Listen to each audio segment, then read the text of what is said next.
Y'all niggas lucky y'all fuck with y'all niggas, man.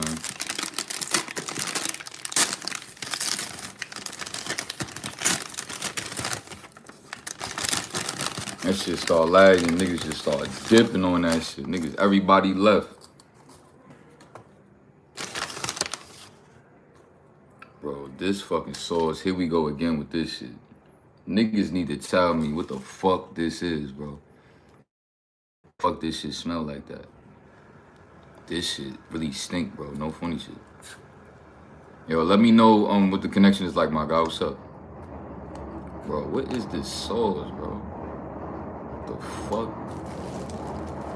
Bro, why the fuck that shit smell like that, bro? Nah. That shit smell like some poison, nigga. The fuck? Oh, and I'm about to knock this shit over, not even paying attention. Let me put that shit over here. Stink ass fucking sauce, nigga. That shit stink. Oh, that shit stink, nigga. Yo, what's up with y'all, bro? Y'all niggas good, man, for me? I'm eating swell. Damn, this shit about to buzz. Bro, if this shit start lagging, I'm off this shit. I'm not even about to play with this internet shit while I'm trying to eat, bro. Fuck all that. This shit start bugging, I'm off this shit.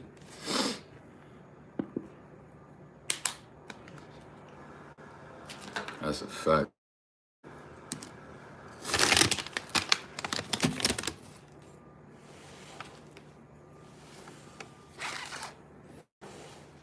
This shit too good.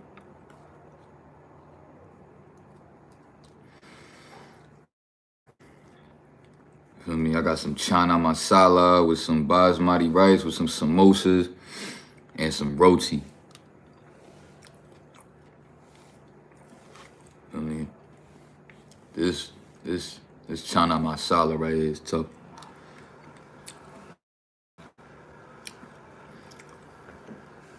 Yo, the connection valid, y'all?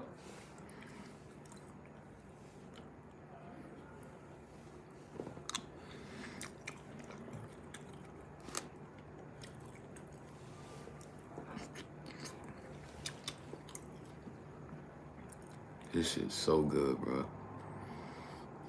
Wow.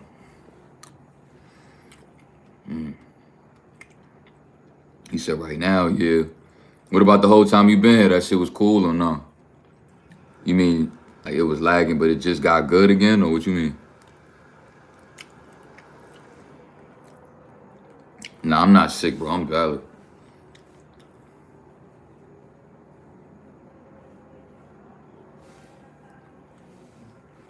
Hopefully it stay like that, because this was the same exact spot I had it in when I was just doing that 6-hour live stream. That was pretty much good for the most part. So we shouldn't have no problem. I mean, just the roti I got. I mean, what you supposed to do in Indian culture is supposed to like dip the bread into the chana masala and try to grab as much chickpeas as you can, get the sauce on that.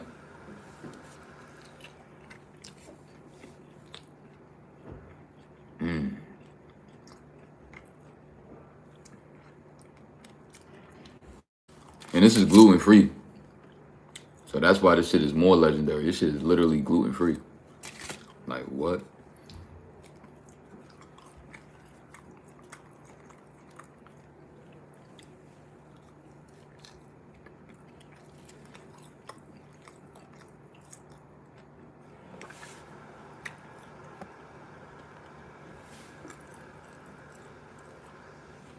So how do you rate it from 1 to 10? Oh yeah, this shit is a 10. Indian food is slept on. I ain't gonna hold you. Indian food is mad slept on, bro. And then I got the gluten-free samosas. This is pretty much inside here is potatoes and peas. This shit is good, bro. Like, yeah, this shit is good. I just dip it in here.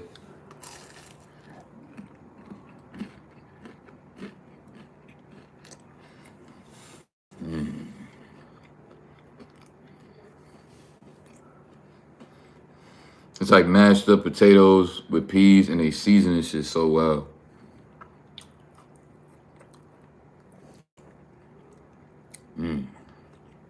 Everything here is vegan 2.0.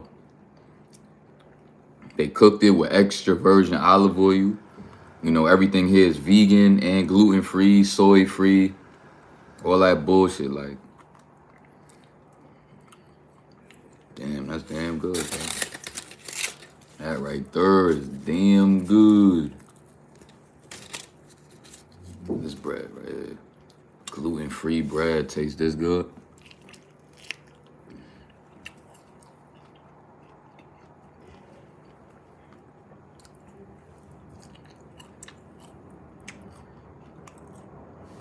And I got some 100%. This is orange and tangerine right here. Hold on. Oh yeah, this green sauce right here, my God. Green sauce right here is super tough.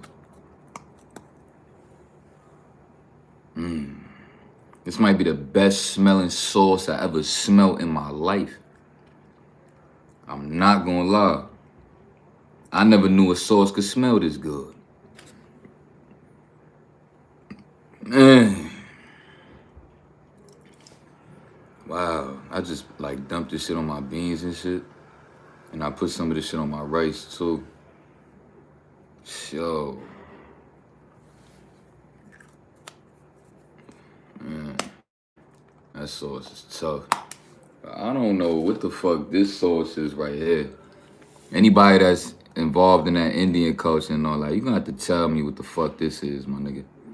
Because this shit stink. Like, to the point where if this shit was, I could smell this shit on any part of my food, I'm not even going to eat that. I'm not gonna lie. I don't even want to smell that shit again. Like, no, nah, that shit is different. I don't know what that is, bro. That shit is different.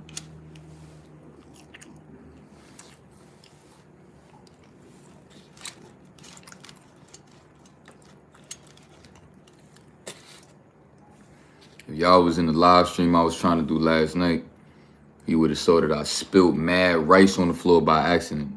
That shit ain't happening again. I'm about to be smooth.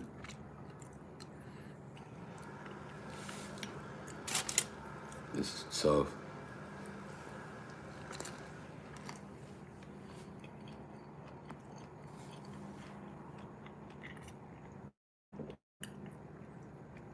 Yeah, this is Samosa. You said, how is Gotham City? Yeah, the vibes in Gotham City right now is yeah, it's a bunch of bots out here. Imagine living in a big ass city full of just a million bots just moving around all day, every day. You gotta see a million bots every day. There's no way you could avoid that because we all gotta take public transportation. So, you know, it definitely be rough having to be around that all day, every day. But it build character though, you know. It build character. It help you with learning how to move properly out here. You know, just having to be around a million bots every day.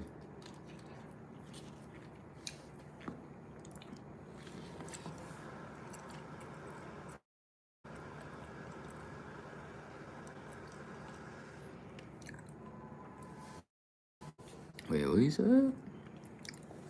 He said after his girl went and left him, I'm eating healthy now. Yo, who the fuck is this clown ass nigga, bro? Why don't you go watch Love and Hip Hop, you weird ass nigga? No, there ain't no respect to me, nigga. You talking some bullshit in here, bro. Talking about I'm eating healthy because my girlfriend left me. What the fuck are you talking about? What do y'all niggas be talking about, bro? Word to my mother. Y'all niggas did not see that girl begging for me the whole live stream. You talking about she left me. You dumb motherfuckers really don't be paying attention, nigga. You really don't be paying attention. No funny shit. Y'all niggas really don't be. You still trying to give her, like, certain shit that's not even her, nigga. She was on there begging for me, nigga. She ain't leave me, nigga. I left her. And I've been on my healthy shit, nigga. What you talking about? What? Niggas been eating healthy, nigga.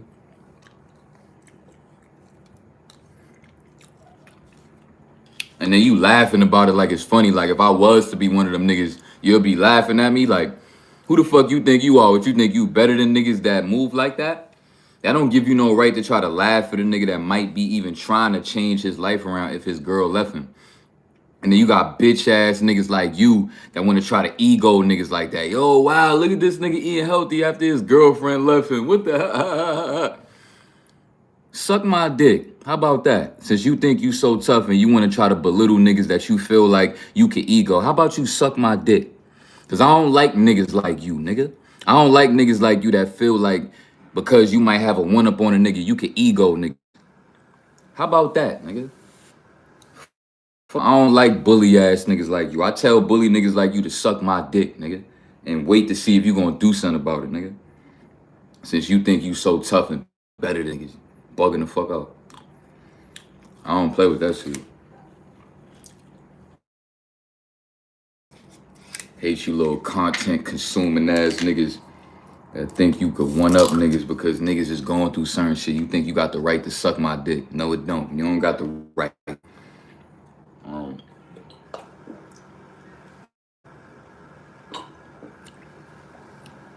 I don't like that nigga really thought that he could like try to laugh at a nigga that even might be actually going through that, might be going through a breakup, and you got niggas trying to fucking, you know, ego niggas like that. Because they see niggas on the internet going through certain shit. And here you are sucking my dick watching my fucking video. Nigga, I should be laughing at your bitch ass. You sitting over there watching me, nigga. Thinking something funny with my shit. You know a lot about my life, my boy. You a grown ass man. Know enough about my life. Nigga. Fucking gay ass nigga.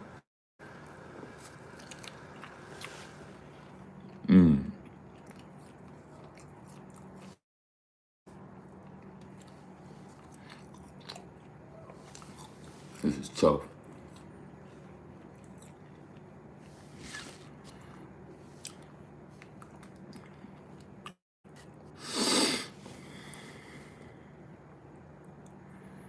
Yeah, I don't know what that nigga talking about. Talking about she left me. Like, you a whole grown ass man not even paying attention to the live stream. Nigga, she was on there begging for me when I broke up with her, nigga.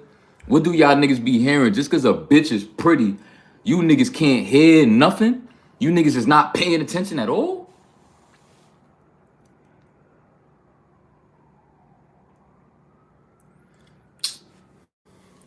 He says you gotta be drinking Simply orange juice. You talking about the brand Simply, bro? There's no difference between those brands, bro. That's some bot thinking shit. If you gonna say that 100% Tropicana and 100%, bro, what? First of all, did you know that Simply, the brand Simply, most of their juices is capped just like Tropicana is? Did you know that? Why don't you look at the back of the Simply Cranberry? And you'll notice that Simply Cranberry is not 100% cranberry. Did you know that? Did you know that any other Simply juices besides the apple and the orange, all of the rest of them shits are not 100% juice, and they got added ingredients, added sugar, and all that bullshit. Did you know that? I'm just saying. So I know what I'm doing, bro. Trust me.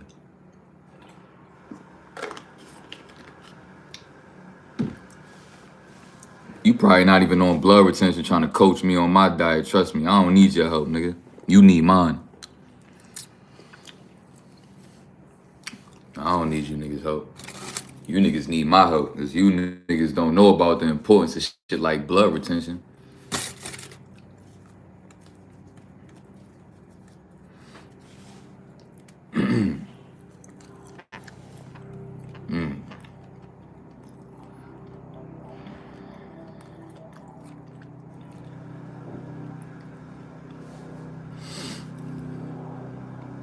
I mean, you swell right now.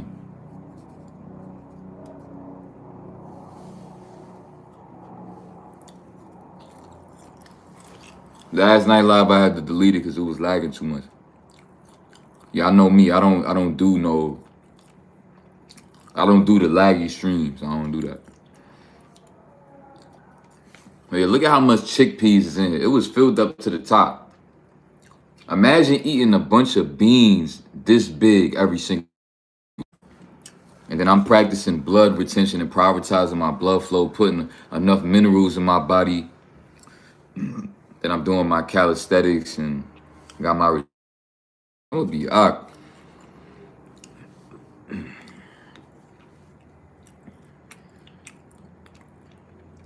How much all this cost? All of this costs $23. $23. Which is not bad. I got 2 big ass pieces of bread that was huge. I got nice bowl of some rice, nice bowl of stacked up beans to the top, and I got 2 of these samosas. So I would say it's worth the money. I'm not really complaining about the price. I'm actually surprised that it's probably not more expensive than this.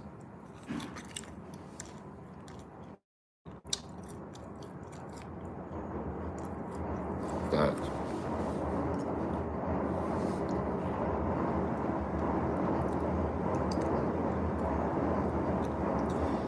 And a lot of y'all niggas be complaining about the healthy diet because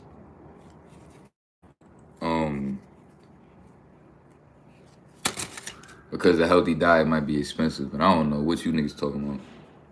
You go ahead and go to McDonald's, any one of these fast food restaurants, and try to order you one of them meals where they ask you like, oh, do you want the whole meal with that burger?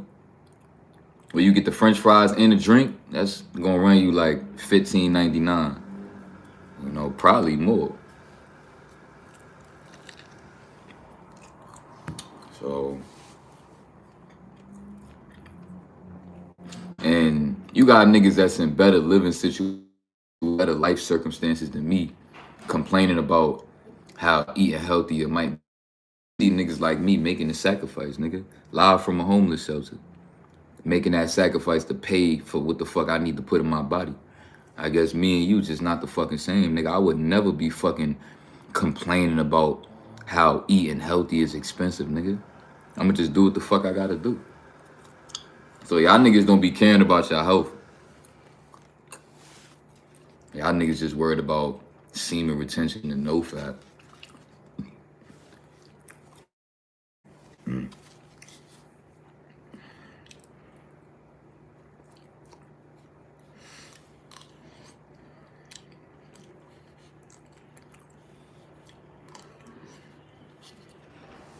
This shit tough.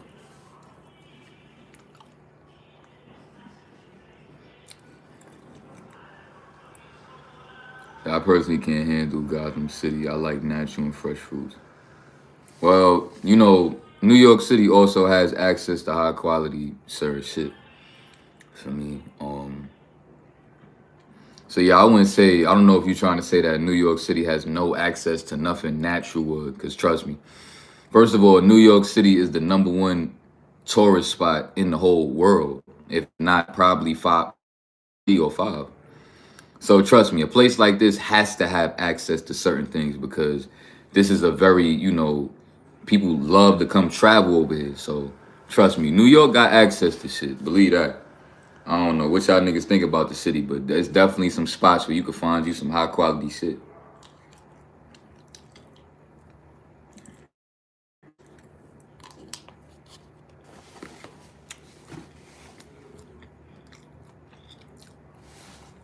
It don't really matter for me. I could go, as far as drink with this, I could either go 100 orange juice, but this is orange and tangerine, which tastes amazing. Or I could go the 100% coconut water. And I'm gonna try to show y'all the ingredients as best as I can. I think this is the ingredients right there. I don't think y'all can read that though, I'm not sure. But all this ingredients is 100% coconut water. That's it. It don't say nothing else. But you have to be careful because not every coconut water is like that. You know, certain brands is gonna have other ingredients inside of it. Don't fuck with that. You know, we got to protect our bloodstream. He said, what's the brand? It's a few brands that's valid. It's a different brand that Whole Foods got, but this brand is Cocoa Well. It's a smooth brand for me.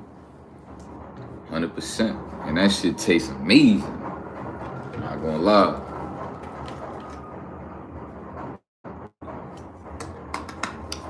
That shit is good. It's a good juice right there. That shit good, bro. I ain't gonna hold you.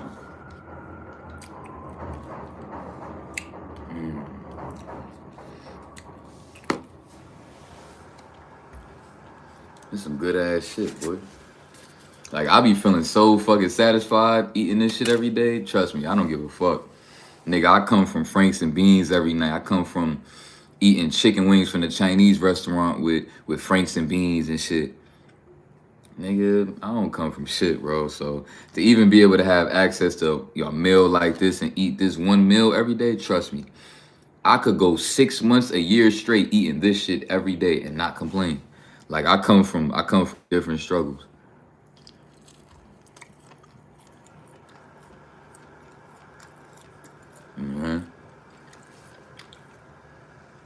For those of y'all that don't know about Franks and Beans, what moms used to do is, like, she'll buy like the pack of Franks and she'll slice all of the Franks up into like mad slices, and then she'll buy like a bunch of can of beans and shit, get a big ass pot, you know, put the beans in there and put the sliced up Franks in there, and then she'll have like a pot of rice on the side, and then, like, for me, I was eating a lot of those dinners.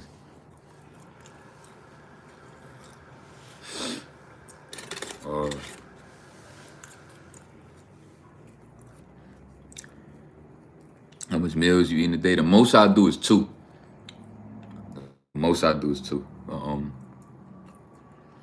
You know, I like to go just 1 meal a day because, as you can see, this is a full course meal, so I don't really need to eat all day.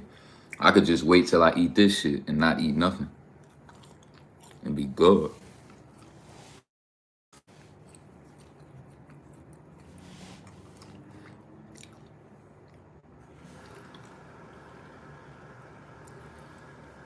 This fucking meal right here satisfies me so fucking much, bro. Like, I love this shit. This shit is good, bro.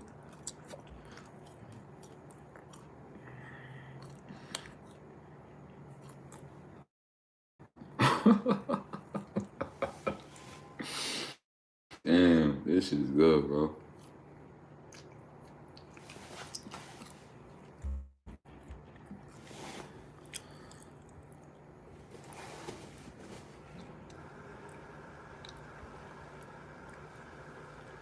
You trolling, nigga came out shit talking about Frank Eater. What's wrong with y'all niggas, bro? Yeah, I'm not even gonna play around with y'all niggas. As soon as I see some funny shit, I don't got time for this shit. I'm gonna just block y'all niggas, bro. I'm not even about to try to give you a second chance. Fuck all that. What you said?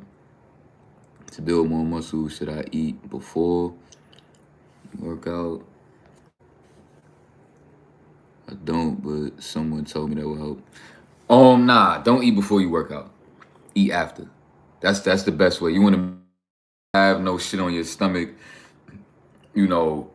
Yeah, it just don't really make sense. That's like a lie that they taught us to believe, but that's not smart, because now while you trying to work out, your body is focused on breaking down the foods you just ate. And now you trying to get your body in a mode where now it's trying to build muscle and all that shit, but it's also breaking down foods you just fucking ate.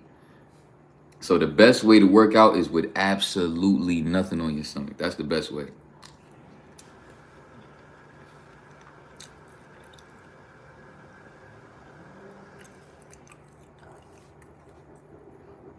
This shit is too good, bro.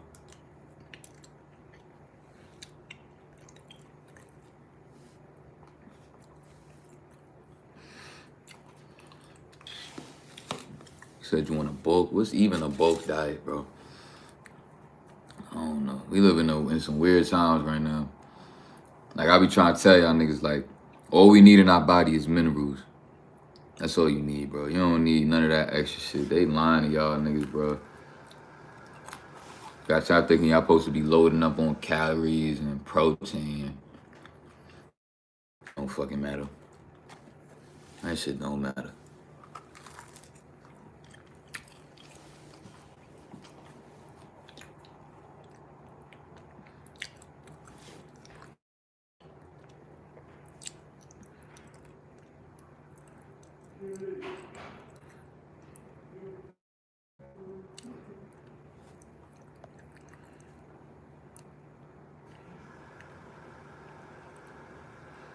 He said my G was showing you respect for you when laugh as a laugh with you, not at you.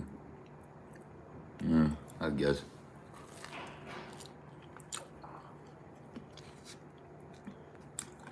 I'm just very sensitive when it comes to anything that remind me of bullying. I just get triggered by that shit. Cause I don't play about that shit, bro. There's niggas out here really committing suicide behind cyberbullying and all that shit. When I see niggas get on this internet shit, move a certain way, I be ready to bomb on niggas, bro. Cause I just think about like, what if somebody else was in my shoes, trying to do the positive shit that I'm trying to do by, you know what I'm saying, just show niggas the grind and shit. And you got niggas like being disrespectful. Like, I would have been seeing that shit from the outside looking in, and y'all niggas doing that to somebody else, bro. I wouldn't have wanted to hurt y'all niggas too, bro. Shit.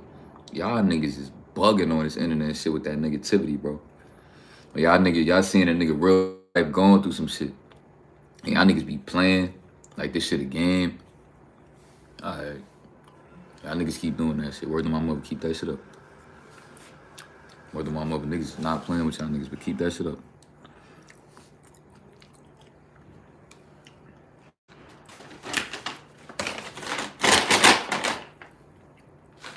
I'm ready to go to war with y'all niggas. For real.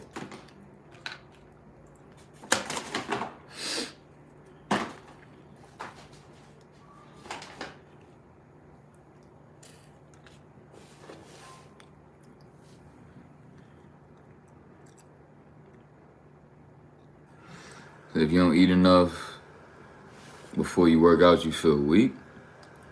That's what's up.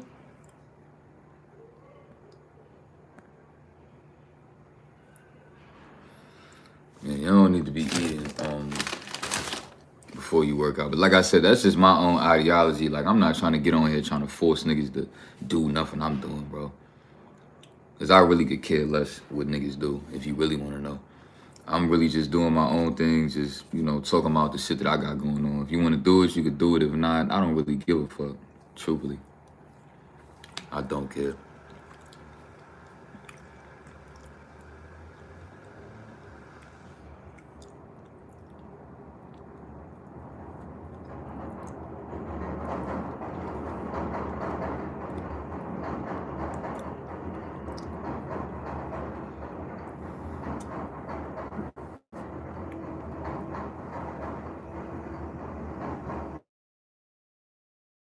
Giving out negative energy to people you don't know, that's just weird. So, but if it's respect, I appreciate the respect and the love that y'all trying to show. Appreciate that. It's crazy how you having a mukbang while I'm eating. Yeah, it's around dinner time, especially if you from where I'm from, like you know, like the north side of town on the earth. You know what I'm saying? North side.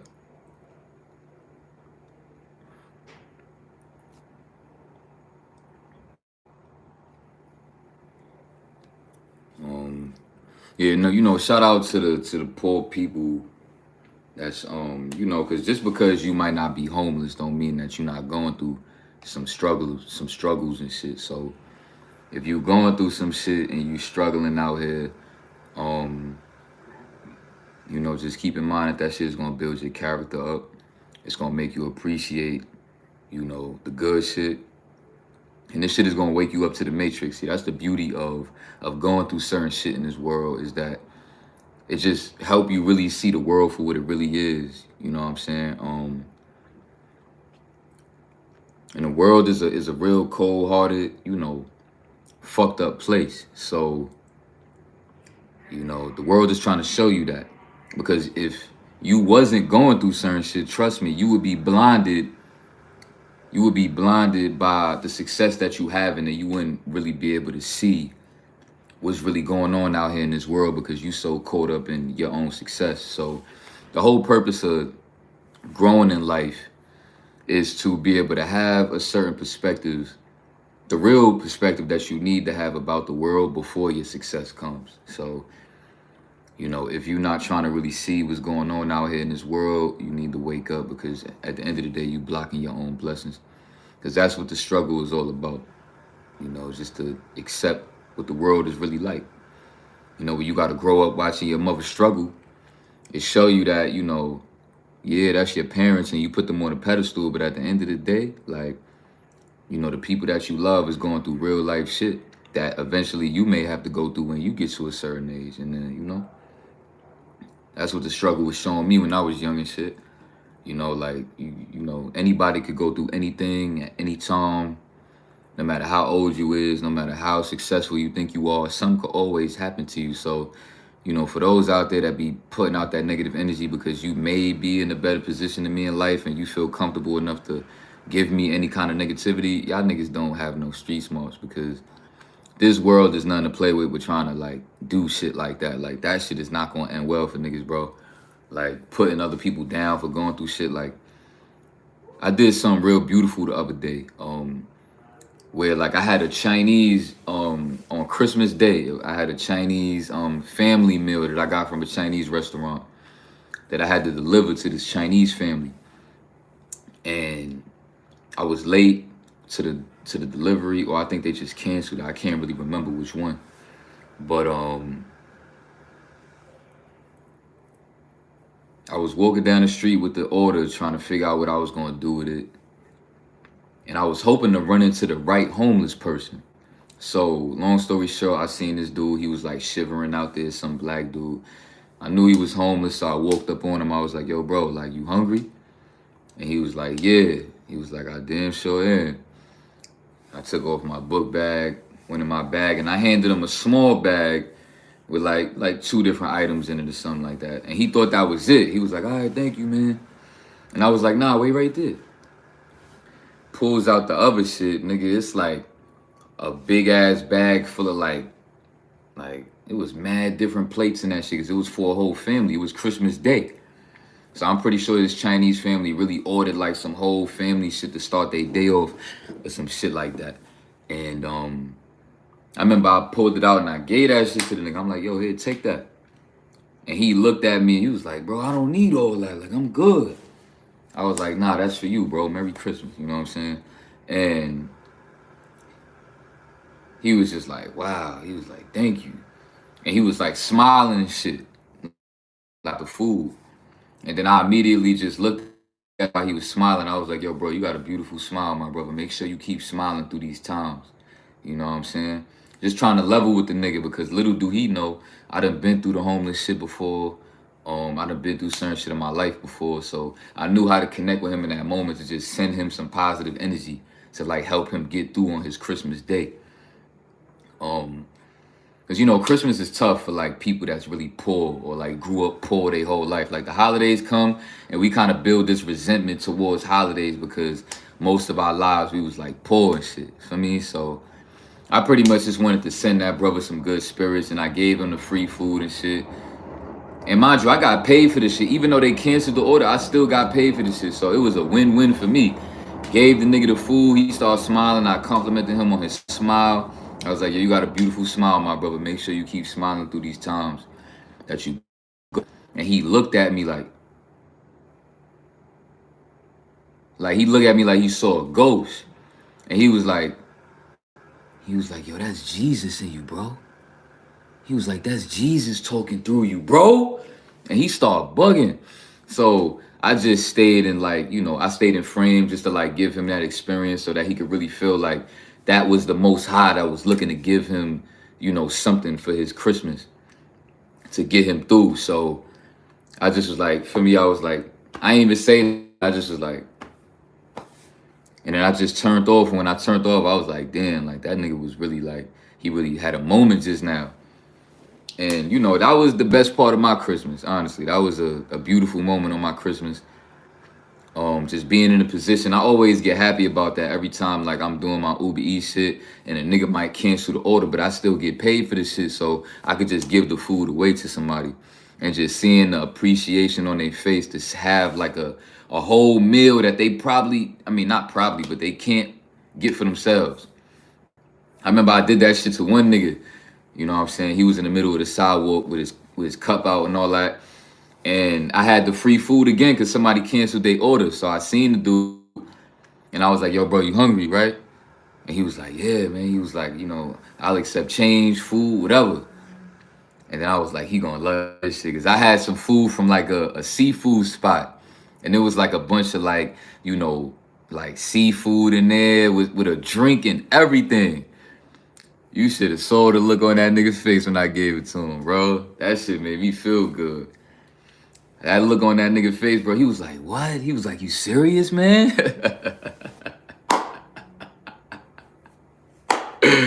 That shit was beautiful, bro. That shit was mad beautiful, man. So I love being able to do shit like that, bro. No funny shit. I do.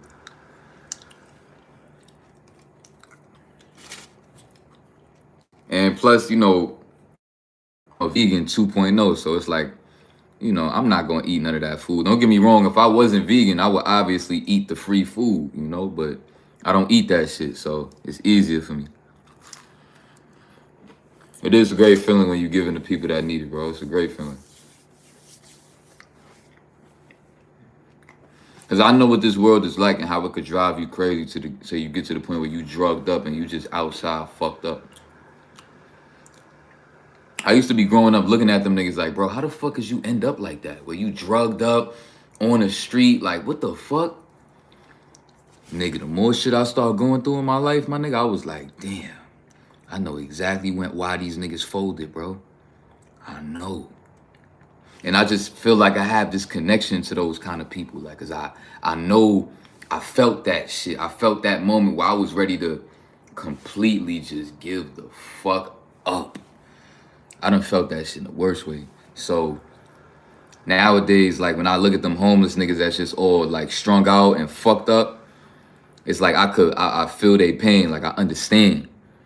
You know, while everybody else looking at them like they crazy ass motherfuckers, you know, I feel like I connect with them niggas, you know? Like I had this one like drugged up homeless nigga walk up to me while he was on his bike.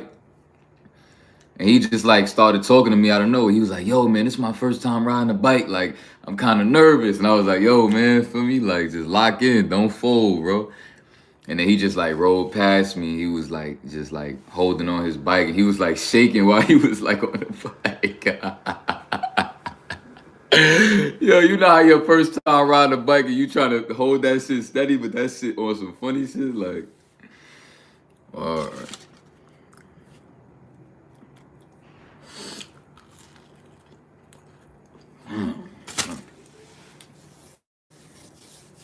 That shit too good.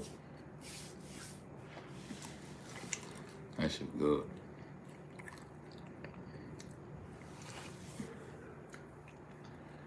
You know, fellas, you just understand that nobody ain't gonna have no sympathy for you, my nigga. I done seen that shit in the worst way, my nigga. Like, I really put that shit to the test. And nobody don't give a fuck about what the fuck you going through, bro. Nobody cares, bro. Nobody. Niggas don't care about how hard your life was. You could have had the hardest fucking life on the planet, nigga. The craziest story a nigga ever heard. I promise you on my dead grandmother grave, nigga. Ain't nobody gonna give a fuck. Your mother could have died and your father could have died. Your house could have burned down. You could have lost every single fucking person in your family. They all died. They got murdered.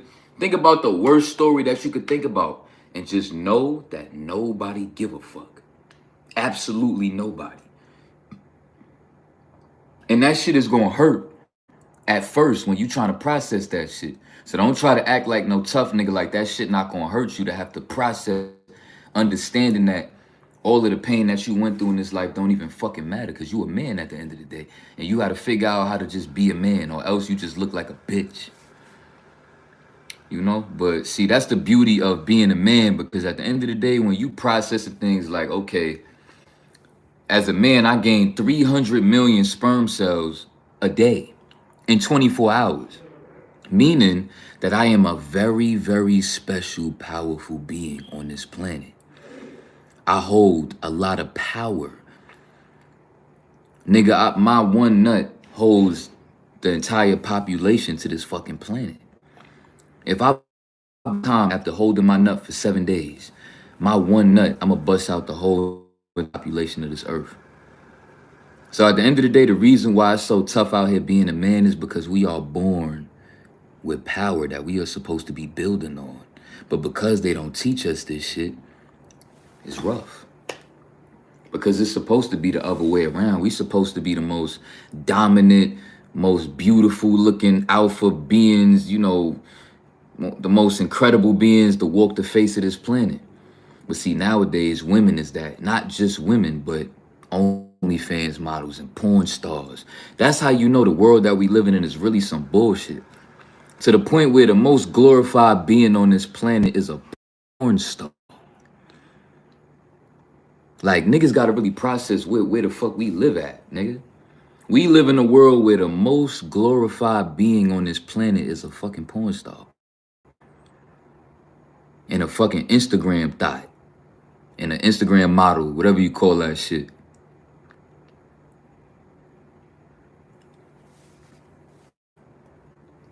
We live in a fucking sad ass world, my nigga. No funny shit. So, what I need y'all niggas to be doing going into this 2023 shit is accept, like I said, that nobody give a fuck about what you've been through or how hard your life was. So you need to start learning how to become cold-hearted, nigga. You need to start learning how to start being that way to yourself. And just adapt, nigga, because at the end of the day, you gonna adapt, bro. As men, we are built to adapt. So just start motivating yourself to not be hurt and sitting there moping about what you've been through. But that don't mean that you don't take time out to, you know, feel your emotions and what the hell that hurts you about your life. Just because, I want to say this, bro, just because nobody don't care don't mean that you gotta not care. Let me make that clear. Because I feel like that's a misconception that's going on. Where people think just because that nobody else care about me, I'm not gonna care about myself. I don't know if I said that just now, but let me correct myself. It's not about not caring about yourself, but it's about not being sad about the shit. Like, you know, give it the energy that it needs to be acknowledged, but do not be, you know, let me say this, you know, cry if you need to, you know, do whatever you feel like you need to do to release those emotions, but just don't get caught up in no depression. Because, you know, that can happen when you take the time out trying to focus on the things that hurt you, that things that you've been through in your life. You could kind of fall into being depressed about it. When you just want to make sure that you help yourself understand, like, yo, listen, I'm just reflecting on these things. I'm feeling these things out. I'm processing them. But I'm not going to get too caught up in this shit because I also got things I need to be doing out here that I need to be motivated for. And just sometimes having to process this cold-hearted world that we live in, it could be tough to you know, have the motivation to just want to be successful in this world, because you feel like, what's really the point of being successful in a world like this? You know, I know what I just said just now. Somebody felt that shit in their soul, nigga. I know niggas is probably asking themselves, what's the point of being successful in a world like this? This world is fucking bullshit anyway. You know what I'm saying? And I'm going to tell you something. It's not about, you know, you don't want to make that mistake in putting the world over yourself. You know, it's not about being successful in this world. It's about just raising your consciousness and being successful so that you can enjoy that shit. You know, your spirit living in this vessel. You are going to enjoy that shit. That shit is for you. It's not for nobody else. Any success that you attain in this world is for you. You know what I'm saying? So even though this world may be a certain way, you know, especially my brothers out here that come from struggling and all that, at the end of the day, if you come from nothing and you grind and you become successful, you're gonna enjoy that because you knew what it felt like to have nothing. So that's what it's really about. It's about going to get some shit that you feel like, you want to have, that you feel like you deserve to have, that you feel like you want to put in that work for to earn. That's what it's really about. It's not about, none of that, none else that's going on out here in this planet, because I need y'all to understand something. We live in a world full of soft ass people that end up, caving in for the same reasons that I just explained, because this world don't give a fuck about you and how you feel. Even women could feel that shit. Women feel that nobody cares about them unless they pretty, unless they look like some sort of sex doll. It's women that accept that about this planet too, and that shit makes them feel very lonely and depressed. Where they thinking about how they have to always be looking sexy 24/7 in order for somebody to like them or appreciate them or want to give them attention or energy. You know what I'm saying? Women, there's a lot of women out here that accept that.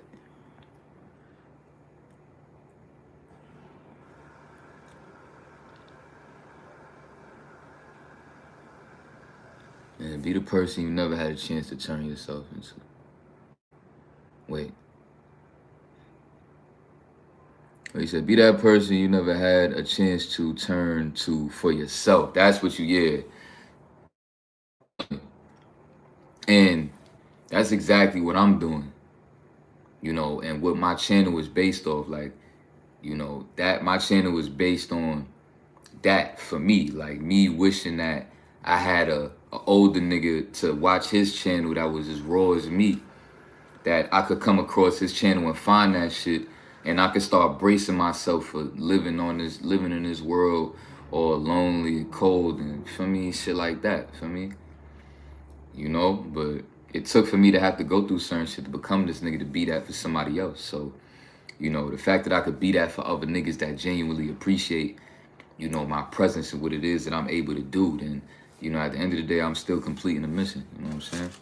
That's what it's about.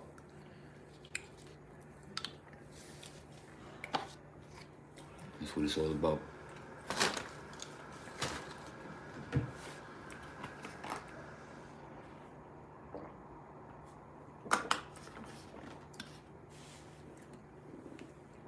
Appreciate everything you have. And you just got to learn as a young man in this world that you got to have a visionary mindset. Don't get too caught up in the now, because that could swallow you, my nigga. I'm telling you, when I was a young nigga and I would have got too caught up in what I was going through in the moment, I wouldn't be here to be talking to y'all niggas right now. It would have been no way, bro. The only reason I went through everything I went through was because I had a fucking visionary mindset of thinking about, the future and what I want to set myself up to be in. Shit to keep me going, to have the motivation to want to still live on this planet going through certain shit. You know what I'm saying? So you have to start learning how to build that visionary mindset and realize that everything that's going on in your life right now is like puzzle pieces for this ultimate puzzle in your life. That's what it's all about. You going through something at home and you come home one day and it ain't no food in the fridge and you starving and you broke. Just look at that shit as a moment that you going to have to look back at one day, and it's going to make you appreciate what you will have in the future. Just thinking about, like, yo, I can't wait till I talk about this shit, everything I'd have had to go through in my life, and I could really motivate my younger son or daughter, or I could motivate somebody else in the world that may need that shit, and just even appreciate the success that I will have in the future, because one day when I'm successful living in that house where I never got to worry about food, money, and bills and shit, I got everything handled, I'm gonna have this moment right here to look back on where I opened up my refrigerator and I ain't see no fucking food in that shit. Or I try to ask my mother for money because I ain't had no money, and she ain't have no money to give me, and we was just fucked up. You know what I'm saying? Just be a fucking visionary and be like, you know what? I'm gonna remember this moment. I'm gonna sit here. I'm gonna feel this shit, and I'm gonna do this shit for my future. That's the type of self-love that y'all young niggas got to start learning how to build within yourself. Start learning how to turn a negative into a positive, or else you are not gonna survive on this planet. If you don't know how to turn a negative into a positive, you're not gonna survive. This shit is really the survival of the fittest, my nigga. And if you don't learn how to turn a negative into a positive, my nigga, you're gonna get caught up in a dangerous quicksand, my nigga.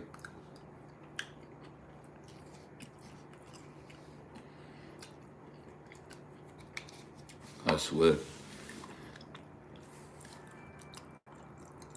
Appreciate y'all support. Yeah, this OJ is bust.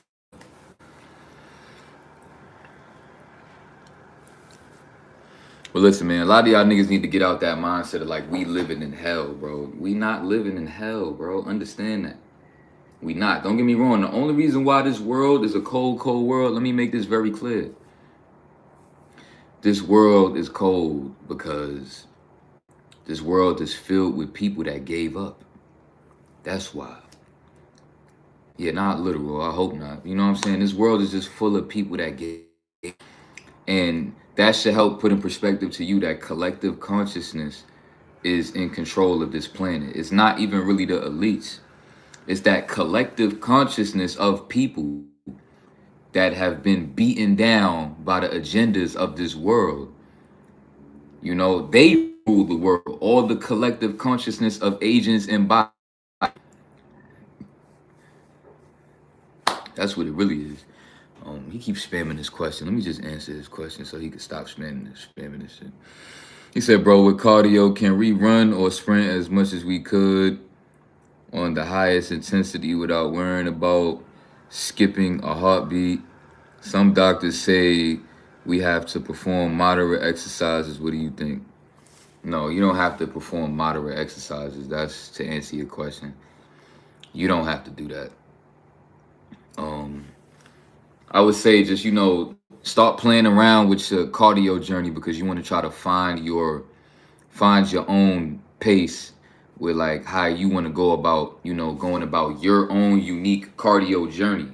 That's what it's really all about. So I would just say, just focus on doing what it is that you want to do. Like follow your heart, follow your intuition on your workout journey, and just do certain things that you feel like you want to do to learn about your own body and put yourself in proper position to set yourself up for the kind of workout gains that you want to have.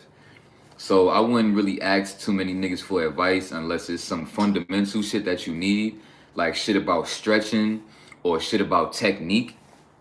But as far as with the amount that you do, as far as like the sprinting and the jogging and how much you want to do, how fast you want to run, that's on you. Just focus on doing what you want to do at that point.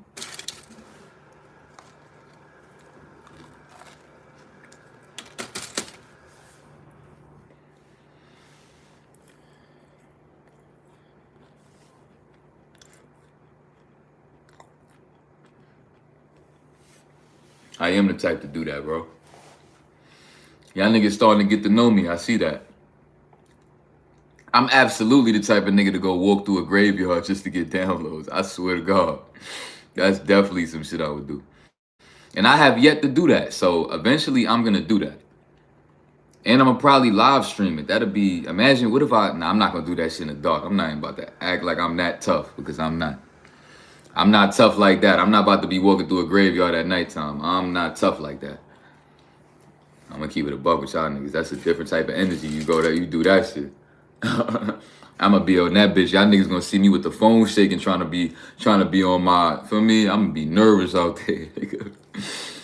Be like, yo, you saw that shit? Like, yo, I feel some shit behind me, my nigga. What the fuck? Like, yo, you felt that breeze, nigga? Yo, I'm going to be out that bitch bugging. Hell no, I ain't doing that shit. I am not doing that. Oh, God.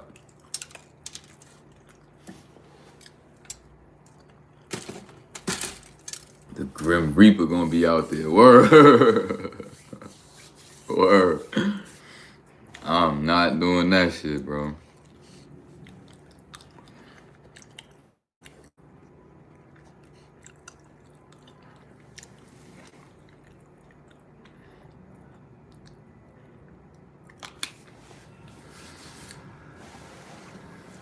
It's crazy when them succubus be trying to come in my dream and I really be like pressing them. Like I really be like running them demons away from me. Like my vibe is different. Shit that I'm capable of doing on a spiritual level is different. I'm really on several that really like ran away demons from me, bro. Like the kind of spiritual strength that I have, and I'm not even at my best, bro. Like I'm as far as with just like not relapsing and shit. Like I could be doing with the SR no fap shit, obviously, but you know, I'm going into this next year, bro, on my shit. That's all I know, bro. I'm going into this next year on my shit. That's a fact.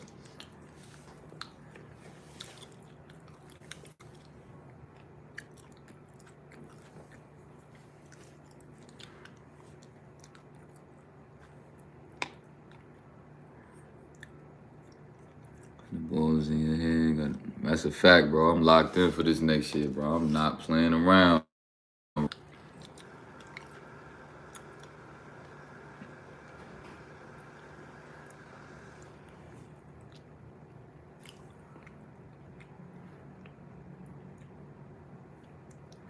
Wait, what? He said you had a wet dream, but I reabsorbed myself. Can't bust in the astral realm. What you mean you reabsorb? I'm confused. What you mean you had a wet dream and you didn't bust? When I start talking in them spiritual words, I start getting confused. Like you got to keep shit simple with me, bro. Like I don't know about all that extra spiritual shit.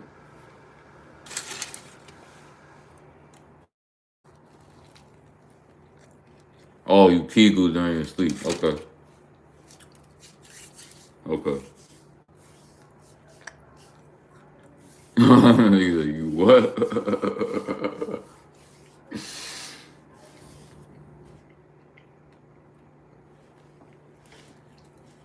Or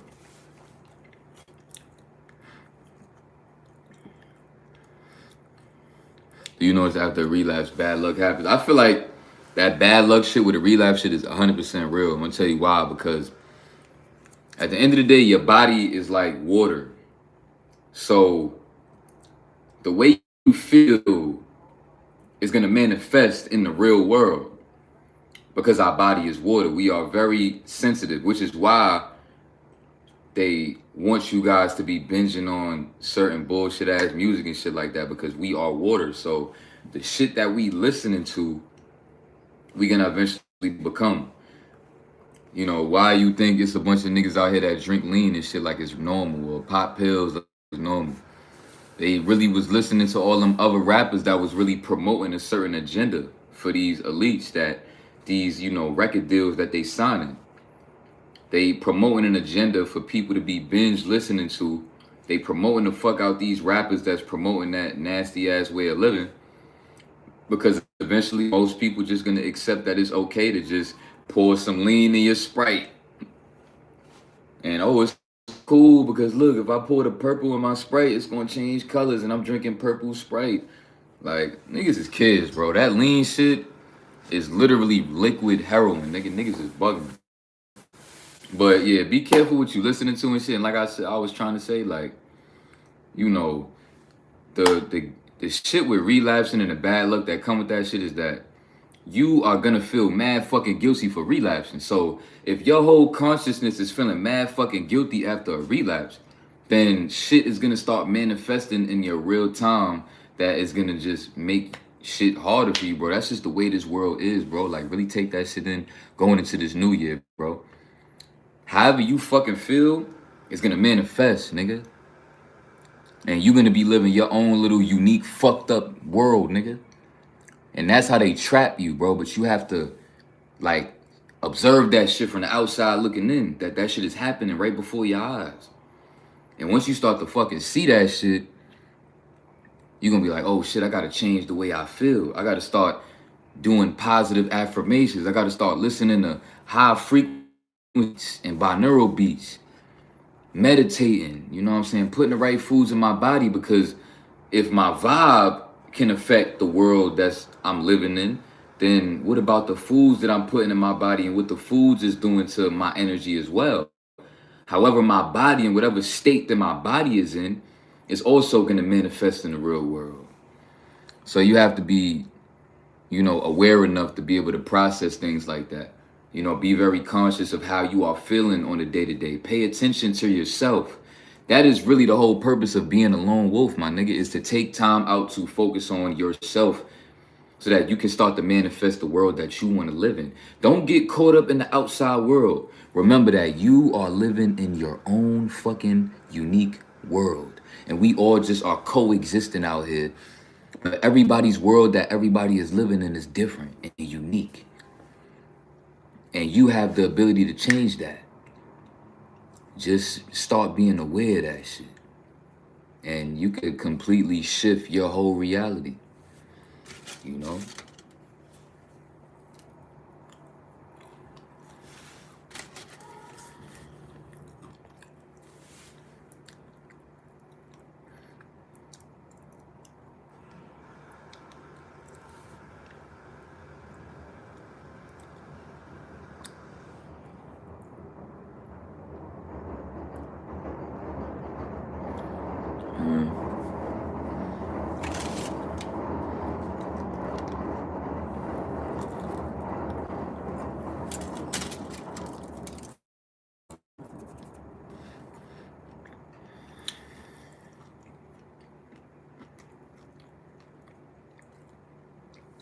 Like, niggas really think that this world that we live in is some sort of fucking cartoon, bro.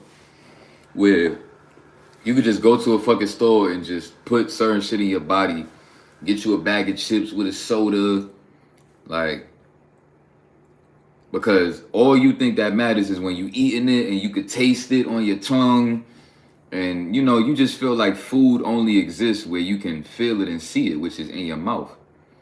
But then niggas forget about, okay, what is going on in my body after I eat this shit? But niggas don't care about that. And that's what I'm trying to put in perspective for you niggas, is that food is deeper than that bite that you take of it. It's not just about the bite. It's not about the feeling that you get in your mouth and how good you may think it tastes or whatever the fuck. And niggas got to be mindful about the after process, about what the fuck is going on in my fucking body when I eat certain shit. And until y'all niggas start to pay attention to shit like that, then I promise you, a lot of y'all niggas gonna be fucking bots for the rest of your fucking life. If you don't want to practice shit like blood retention, nigga, you gonna be a fucking bot for the rest of your life. You know what I'm saying? Like, really understand that shit, bro.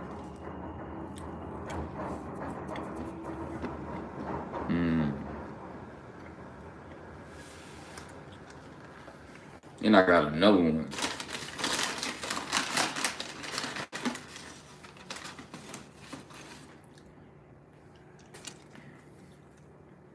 Look at how fucking sexy this shit look. Fucking sexy ass shit. That shit too good.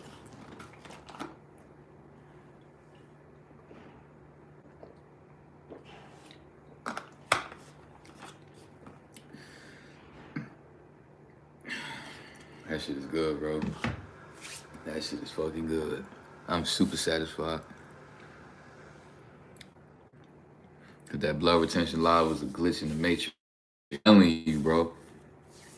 I know what I'm doing, bro. I've been setting up my whole YouTube channel to be like one of those spiritual niggas that, like, I'm not gonna be a target. I don't think I'm gonna be a target.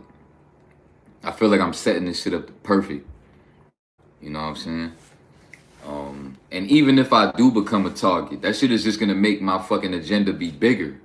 So I hope these niggas wanna fucking make me a target how they fucking did with Andrew Tate, because that's just gonna make blood retention blow up even bigger. Even bigger. And then you are, so either way, it's a win-win. Either way. Either way. That's how I see it. I'm ready to glitch this matrix, bro. I'm ready for that shit.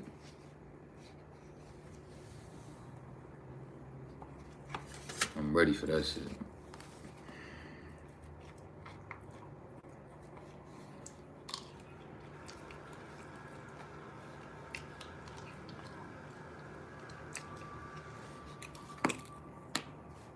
Like I said, bro, relapse shouldn't hurt you that much. Because just know that Like instead of you being so caught up in how much a relapse hurt, you have to fucking be mindful that, you know, what led up to that. Like, you have to really be paying attention to your spirit. You know what I'm saying? You can't just be so caught up in like, oh, I made a mistake.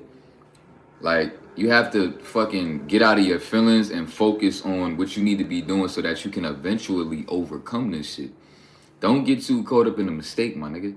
Stay focused on you have to learn about what the fuck you got going on up here so that you can eventually come to a point where you can completely leave that shit behind you. You know what I'm saying? So don't be beating yourself up about that shit, bro. Because you have to be responsible that, like I said, if nobody in this world care about you, then you have to care about you. So you can't really be spending too much time doing what you know the rest of the world is going to do to you. You know, what if I treated myself the same way the niggas that don't like me on my YouTube channel treated me? What would that do to my, how would I be able to ascend and get the downloads that I get and be able to have the influence that I have on the people that actually do fuck with me? What would happen to somebody like me if I just allowed that type of shit to fuck with me? You know, I wouldn't be able to ascend. I wouldn't be able to have access to the downloads that I have. So you have to be mindful of the frequencies that you are stepping into each moment of the day. You have to learn how to become a responsible man on your own on this spiritual journey. You have to learn, okay, this is the emotion I'm feeling right now. This is the vibe I'm feeling right now. Like, you can't just be caught up in just in your own world. You have to also learn how to observe. You have to learn how to do both. You have to learn how to you have to learn how to watch your own back. You gotta learn how to watch your own back. So in the middle of you trying to like feel something that you're going through, at the same time you want to make sure that you are observing yourself to make sure that you don't really get too caught up in that, or that you just overwatching yourself to just make sure you're good. You know what I'm saying? You have to learn how to coexist with yourself like that. And that's a little bit of a deeper gem right there that I feel like a lot of people don't really know about when it comes to the spiritual journey. But you have to learn how to watch your own back, because ain't nobody out here gonna watch your back, bro. Trust me. Something happened to you, me, anybody, we just gonna end up another statistic on this fucking planet. If I would have ended up dying before I was able to get on YouTube, then I would have just been another nigga that nobody would have known my story, what I had to go through, or me even trying to fucking ascend to help other people and just help myself. So, you know, just really be mindful of the fact that just be thankful. Be thankful that you are even conscious enough to even see certain shit that's going on out here. Don't get too caught up in how fucked up it is, because you have to be very mindful that you are living in your own world. Do not worry too much about other people and how they feel and the world itself and how it's set up.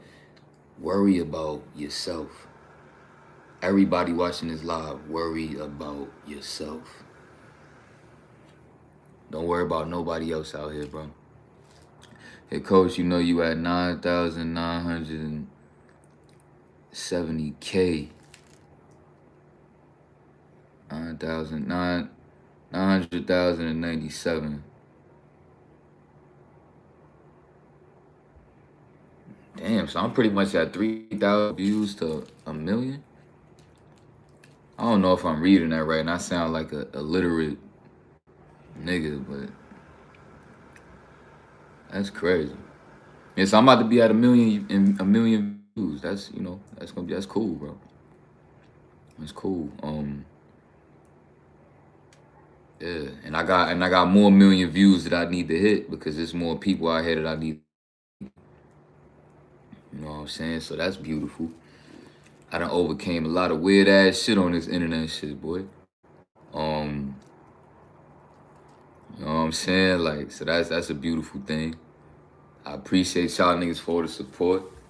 You know, or I was thinking about the holidays and think about my son and all that shit, and how like I can't even spend time with my little mans and shit for none of these holidays and shit. But all this shit is just gonna make me a stronger man, bro. Like, I don't be, you know, You really got to start, once you start having that mindset where you just realize that everything that you go through just make you fucking stronger. Like, you learn to appreciate certain shit. You know what I'm saying? Once you accept that, like, people gonna treat you a certain way when you in one position, and when you in another position, people gonna treat you and, you know, kind of fuck with you in a different way. And it's just something that people can't help because they just low vibrational ass motherfuckers. So you just have to learn how to accept people for who they are, and you know, just accept the shit for what it is and don't bitch about it, bro. Like, fuck it. Like, at the end of the day, be glad that you are not them. One of those kind of people that is gonna be quick to treat a nigga one way when he going through something and treat him another way when he not. You know what I'm saying? Like, as long as you not that way, you know, be thankful that you not one of them type of leech ass motherfuckers out here, because that shit look bad. But in the midst of you going through that shit, it's gonna be heavy for you. So that's why I like to try to put certain things in perspective and let people see me talk about certain shit and see how the shit make me feel as I'm talking about it, and see me moving through it, so that I can just be putting a certain type of character in perspective for you as a young nigga watching my channel, or just a nigga in general, about how we need to be thugging certain shit out so that we could just, you know, move through and just, you know, grind to put ourselves in a certain position out here eventually in this world. But you know, the greatest tool that I feel like I've learned over time in life is learning how to overwatch myself. That is where this whole raw documentary shit come from. Is I've mastered the art of overwatching myself to the point where y'all niggas probably think that I exist right here, right now, in this moment with you. You probably think I'm here with you. But little do you know, my spirit is overwatching this whole thing right now while we are on live. I'm not even in my body right now. I know how to do that. I've mastered the art of living outside of my own body and just doing shit like a puppet. This person that you're looking at is just a puppet for my spirit. I've mastered the art of doing that. You know what I'm saying? I don't exist here no more. I've learned how to exist outside of this body and just use it when I need to use it, however I need to use it. But other than that, when I need to step out of this shit and be in the spirit, I know how to do that. And that is really the only reason why I can document going through all of this shit that I'm going through in my life and talk about all of the shit that I've been through. Y'all niggas don't even pay attention enough to think, where does that shit come from? How is he able to, in this moment right now, while he fucking going through shit, able to fucking coexist with everybody on the internet and talk about all of this shit? How is he able to do that? Because I'm not here. That's why.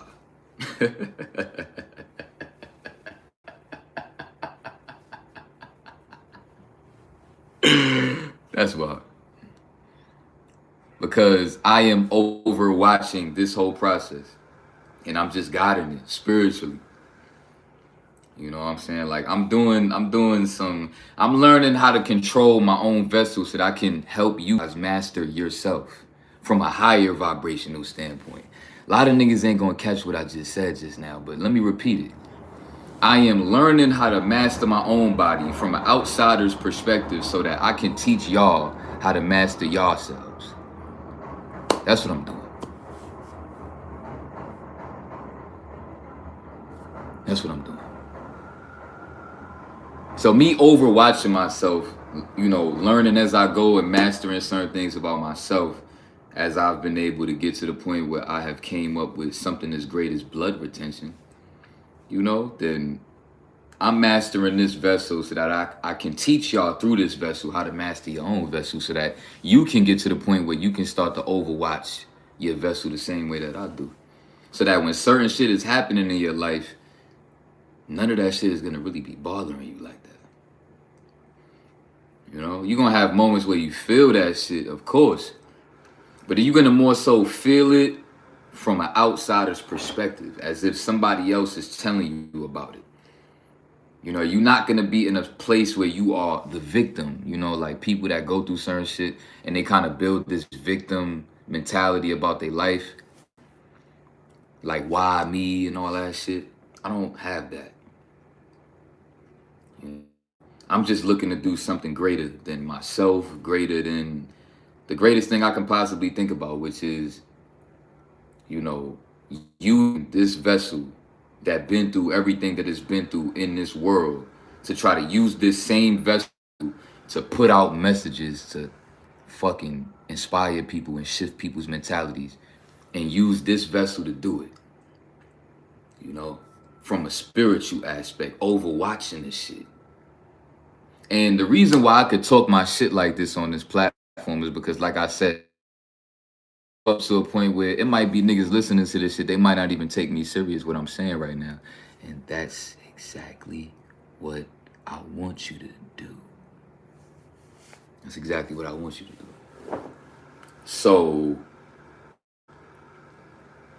you know, that's really my vision. Is I'm just using this vessel that got the storyline that it got, and got, you know, the certain things that I had to go through and overcome, and using this vessel that has so much influence, such like a certain type of vibration, because it's been pulled through the mud for so long, and use that shit in a positive way to help people, you know, so that my spirit can fully ascend and I could really just overwatch the whole planet and be out off this bitch, nigga. I'ma ascend, or that's my whole plan. What I'm doing is gonna help me ascend out of this bitch, nigga. I'm doing some whole other high vibrational shit that a lot of you niggas don't understand, or how to really escape this fucking matrix, nigga. If you wanna escape this matrix, nigga, you gotta learn how to exist and overwatch your fucking body like you playing fucking third person Duty, nigga. That's how I be overwatching my body, bro. Like I'm playing third person Call of Duty multiplayer. Y'all niggas gotta learn how to do that, because that is gonna start to put you in that spiritual mentality where you're gonna start having access to certain downloads that you wouldn't have had if you was stuck living in the lower vibrational, which is just fully being consumed by this. I'm not fully consumed by this because I can exist outside of it every day, all day, for as long as I want to. You know what I'm saying?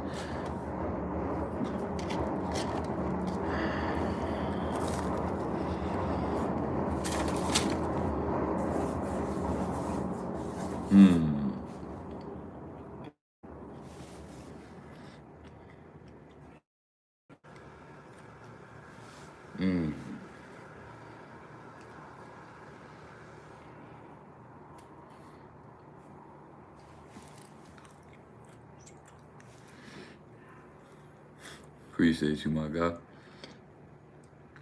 Said I'm excited for where you're heading, Flo. You're leveling up to the point that it's gonna change the masses. You're gonna be remembered even when you off this place by the earthlings. That's a fact. And that's the beauty of it all. You know what I'm saying? That shit is extremely beautiful. I enjoy doing this. I absolutely enjoy doing this. You know what I'm saying? Being able to just, you know, get on camera and just boom, like just step into that high vibrational mindset, you know. And don't get me wrong, you know, sometimes I get caught up in my lower vibration when I'm on here kind of like, you know, cursing niggas out when niggas be on that weird shit on this internet shit. But that's also a part of my plan, because I don't want to be on this internet shit acting like I'm perfect. So that's also my way of kind of gaslighting myself, so that people could kind of get me confused a little bit, so that you don't just all the way look at me as some super duper high vibrational spiritual motherfucker, because I'm not trying to really be a target like that. So I like to also allow people to see certain sides of me, so that people just don't put me on that super duper pedestal. You know what I'm saying? I be knowing what I'm doing, bro. Trust me. I be knowing what I'm doing, bro. And I actually enjoyed that I had the opportunity to be able to level with everybody and tell people about all of these relapses that I've had. So now it's gonna set me up in a position on a visionary mindset. Like I'm already years ahead on YouTube, bro. Like I don't exist right here, right now with y'all. My plan, I could already see that shit 3-5 years from now about who I'm truly gonna be on this platform. This is not what I see. I can barely fucking see it now because I'm so focused on what it's gonna be. that I don't really see what it is now. You know what I'm saying? Because I kind of have a broad aspect of what is going on now, but I don't get too caught up in it now. I'm more focused on what I am aspiring to, you know, for it to be and manifest into on the road, you know. So that's kind of more so what I be thinking about. Y'all niggas think I be right here with y'all niggas talking to y'all niggas, but trust me, I be multitasking right in front of your face, bro. I be on here live with you and I'm over here manifesting, still thinking about who I really am on this live stream. And years from now, who y'all niggas is really gonna see. That's what I be thinking about. You know what I'm saying? And that shit is gonna be beautiful, for sure. That shit is gonna be beautiful. I'm looking forward to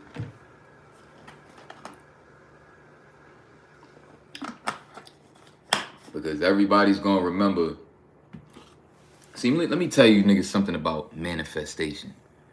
See, the real kind of manifestation is being willing to make sacrifice to manifest. So, I sacrificed a lot of time on this planet. I sacrificed a lot of time on this YouTube platform of allowing niggas to look at me as this nigga that can never get over his porn addiction. I sacrificed that time. You know why? Because that shit is gonna make it hit different when I become successful. That's the kind of mindset that I have. I'm like, okay, if I've been on YouTube for 3 years and I spent 3 years of my YouTube career struggling, then imagine years from now when I'm not struggling no more. And then niggas remember that it was a long period of time I was on YouTube struggling. It's gonna make the shit hit different when it, you know? So I be thinking about that shit with a visionary kind of mindset.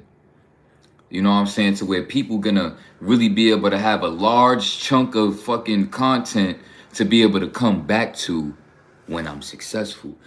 So that when people are putting me on that fucking pedestal in the future, they could come back to moments like this and see me just on some. It's man, bro. I'm a fucking mastermind, bro. Y'all niggas don't know that. All of this shit is a part of my master fucking plan, bro. Believe that.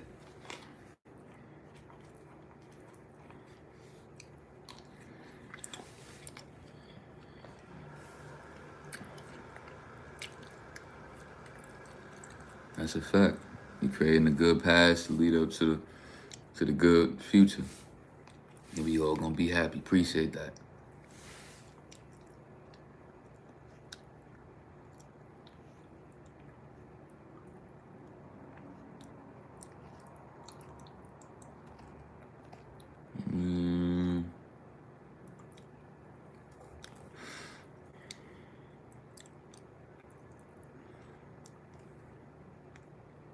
He said, my uncle told us your character is tested when you go through hard times. You pass this test with flying colors, coach.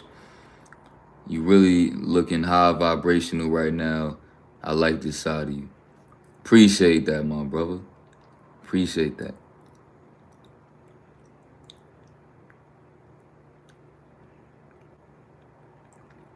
For me, as he said, here the live from Brooklyn with the ski mask on. I was really trying to make my mark. You know, my whole goal was just, you know, coming on YouTube with that energy from the rip. It's so that people could always remember that for the rest of y'all lives. Anybody that ever started fucking with me on this YouTube shit, you're gonna forever remember what that shit felt like when you clicked on that video and I was on that type of time with the ski mask on, like you know what I'm saying? And that's me though. Like it's not like that's like no character, no shit. That's really my energy. Like, for example, like my energy is different when I'm in a secluded space by myself versus how I am like when I'm out there in these New York streets. Like my energy is different. I can't help that. It's just like that. So, you know, that's why it's easy for me when I'm outside to kind of step into a certain energy that I'm not gonna really be into when I'm just chilling inside, you know, somewhere that's just secluded where it's just me and there cooling. You know what I mean?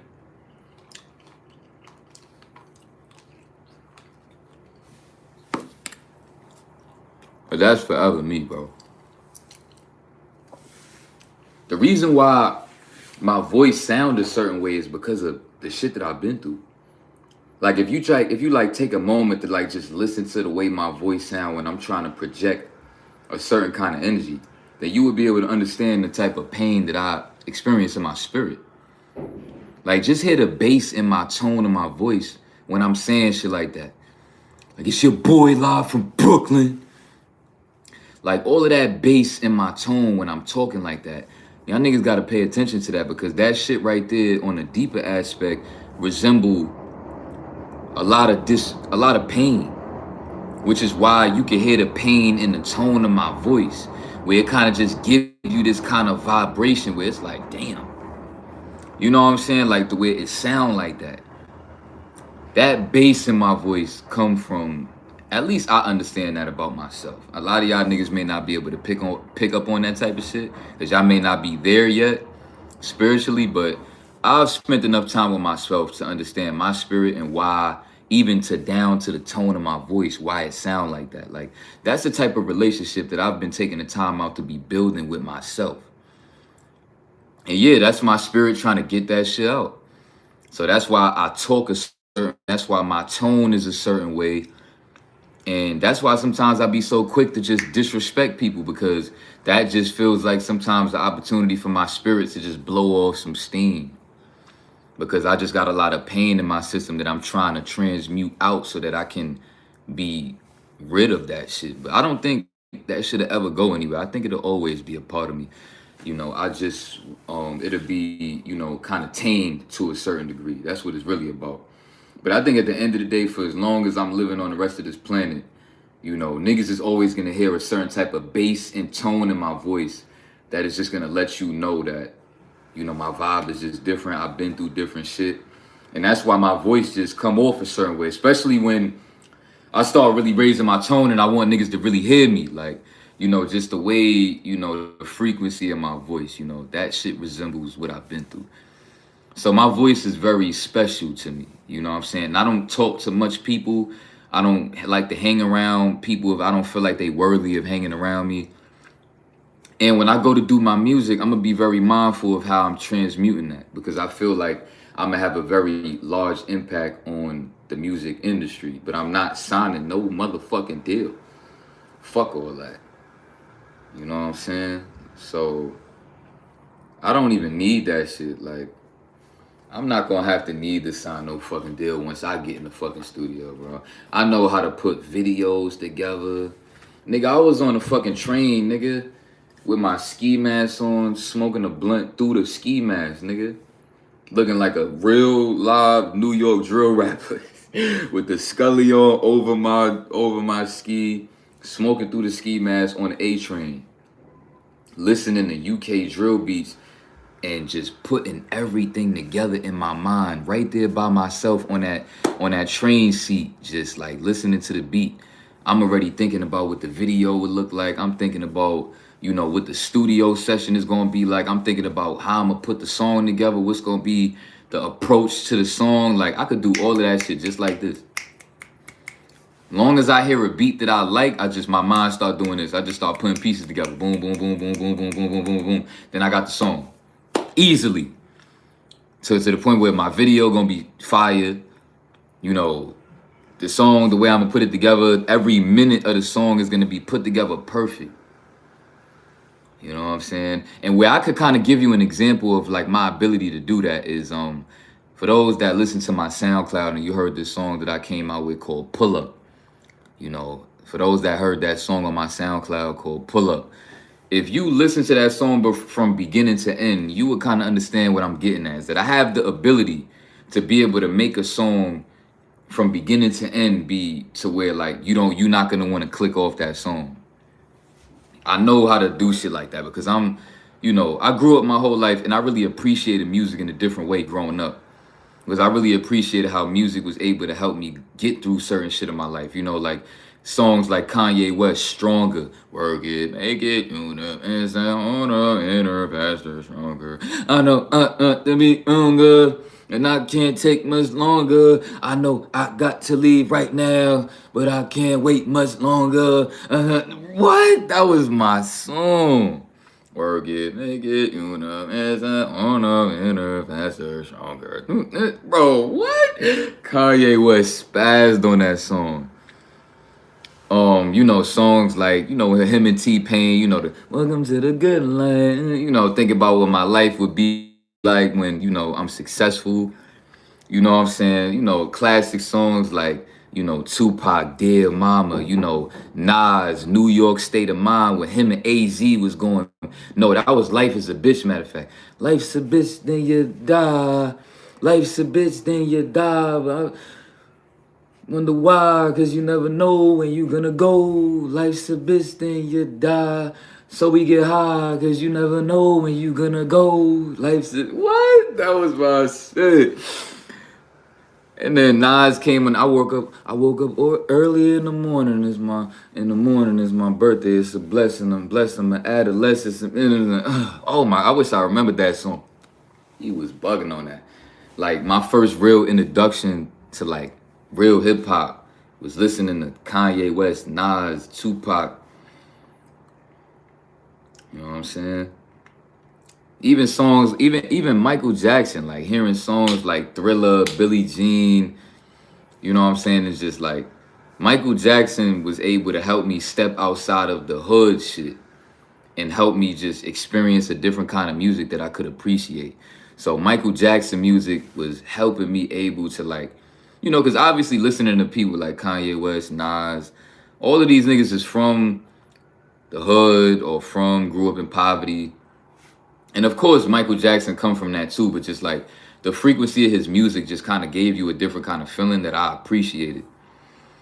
And it was definitely like, I remember I was such a big fan of Michael Jackson. I don't think I've ever told nobody this, but I was such a big fan of Michael Jackson that when I seen a video of Michael Jackson doing a concert, and you know, he was doing the I think it was a Super Bowl concert that he did. And he was doing like the anticipation of like, you know, making people wait before he come out. And then like it was a part where like he just jumped out the floor and just started dancing, and you just seen the crowd was losing their fucking mind because Michael Jackson came out. Bro, people was crying and all that. And I'm gonna keep it a buck. I legit, a couple tears started coming down my eyes when I seen Michael Jackson. And it was a video. It was a video. So I was like, damn, like I really fuck with this nigga Michael Jackson, because that's crazy. Like I had a real fan moment just now where this nigga just came out the fucking arena, you know what I'm saying? And I was really fanned out to the point where tears started coming down my eyes because I really appreciate Michael Jackson music. I'm not gonna hold you. Like, you know, like listening to songs like Man in the Mirror, nigga, I cried a few times listening to Michael Jackson, Man in the Mirror. Like that song used to hit different. Like it was times I couldn't even listen to that song because that shit would fucking make me cry. That song just was talking to my soul too much. Like every time I was going through something and I played that fucking song, bro, I definitely cried. That was a song that was undefeated at making me cry. Like I don't know how that shit was doing that shit, but that song was always hitting home, bro. I'm not gonna lie. So if you going through something and you listen to fucking Michael Jackson, Man in the Mirror, that shit gonna hit different. I'm telling you. Yeah, Man in the Mirror is my shit. I mean, I appreciate Michael Jackson for doing that for me though as a young nigga. Really like helping me put bro. I remember I was listening to Man in the Mirror when I was working in a fish market, nigga.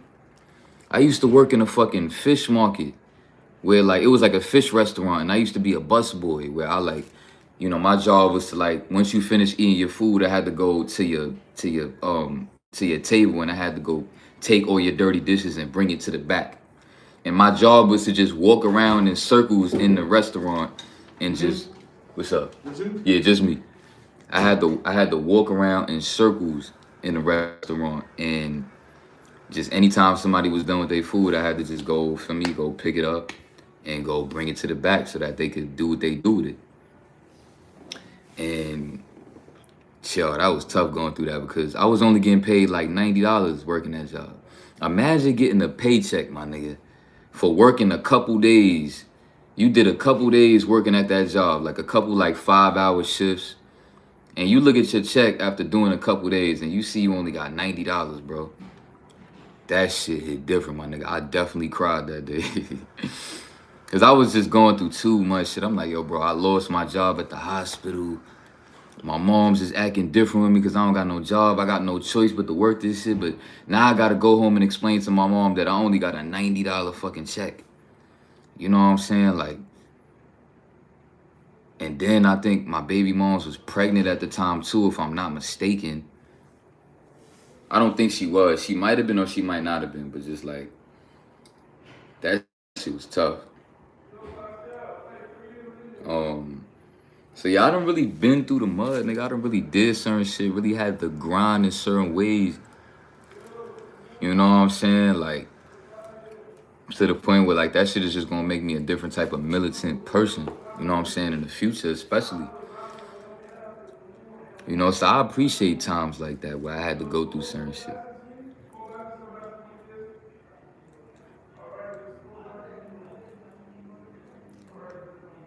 I appreciate it. I remember I ended up quitting that job because they tried to make me clean the bathroom.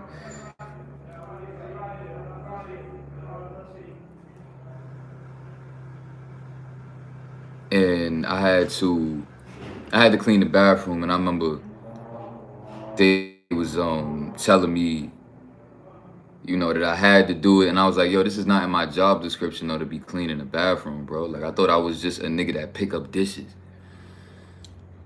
And I remember when I went in that bathroom and saw that shit look, bro, I just quit, bro. I was like, I'm not doing that shit. Y'all niggas gotta be fucked up. No funny shit. But see, I should have did it though, because at the end of the day, I ain't even have no job. I ain't even have a job. So like I ended up quitting, going back to not even having no job at all. All because my pride was in the way and I just ain't want to have to be in no position like that where I was, you know, have do shit like that, for me. And I had a girlfriend, so you know I had a certain type of pride and ego where like I ain't want to have to be telling my girlfriend about how I'm cleaning the fucking bathroom in some fucking seafood restaurant. You know what I'm saying? That shit just made me feel like a bust ass nigga. You know what I'm saying? Or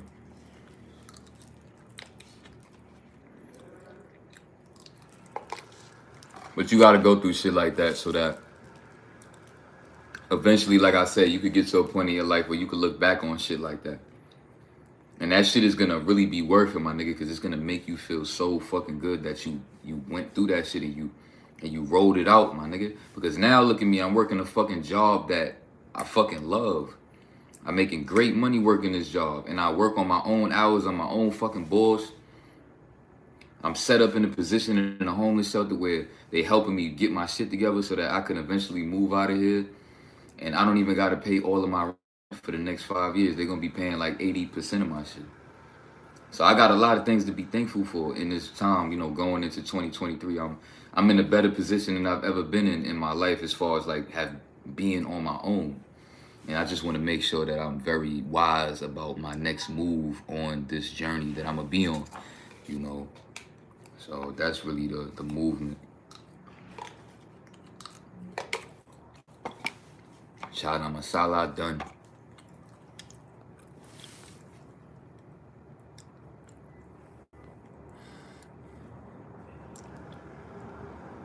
He used to do the Michael Jackson with the white. You know how to dance like Michael Jackson? Bro, if I saw any nigga that knew how to dance like Michael Jackson, bro, I would have been a fan of you. I'd have been like, yo, I fuck with that nigga. That nigga's a legend. You know what I'm saying? Like, anybody that I could see dance like Michael Jackson, I always appreciate that shit because Michael Jackson is such a fucking legend to me, bro. Like, I don't think that there's any artist on this planet to ever live that will ever have the kind of impact that Michael Jackson had. I don't think that shit will ever happen again in life. Like, there will never be a nigga like that, bro, where the nigga come out for a Super Bowl fucking performance and he got everybody in the fucking arena crying. That nigga Michael Jackson was different. His influence, my nigga, niggas don't have the kind of influence that Michael Jackson had, bro. The nigga be on the stage doing the moonwalk and dancing and shit, and he will have the crowd losing their fucking mind watching him fucking dance, bro. Like, you gotta look at that man dance, bro. That shit is so fucking graceful. The way he knew how to just dance like that, that shit was so fucking graceful to watch that shit. I remember one of my favorite Michael Jackson songs was You Rock My World. And I remember Chris Tucker was in the video. You Rock My World by Michael Jackson. I used to dance like a motherfucker. From beginning to end, when I was a kid especially, and I heard that beat drop, I immediately would be dancing the entire song as a kid. I used to fucking love that song. Yo. Even to this day, if I hear that song, I'm gonna start dancing. Like, there's no way I'm not gonna dance. I don't care if I don't know how to dance. If that song start playing, I'ma try to dance as I fucking could, bro. I'ma do something. Because I'm not gonna be able to just listen to that shit and just be still. I'm not. That shit is in my blood. Like, if I hear that song, my nigga, I'ma lose my mind. Like, I'm really a Michael Jackson fan for real.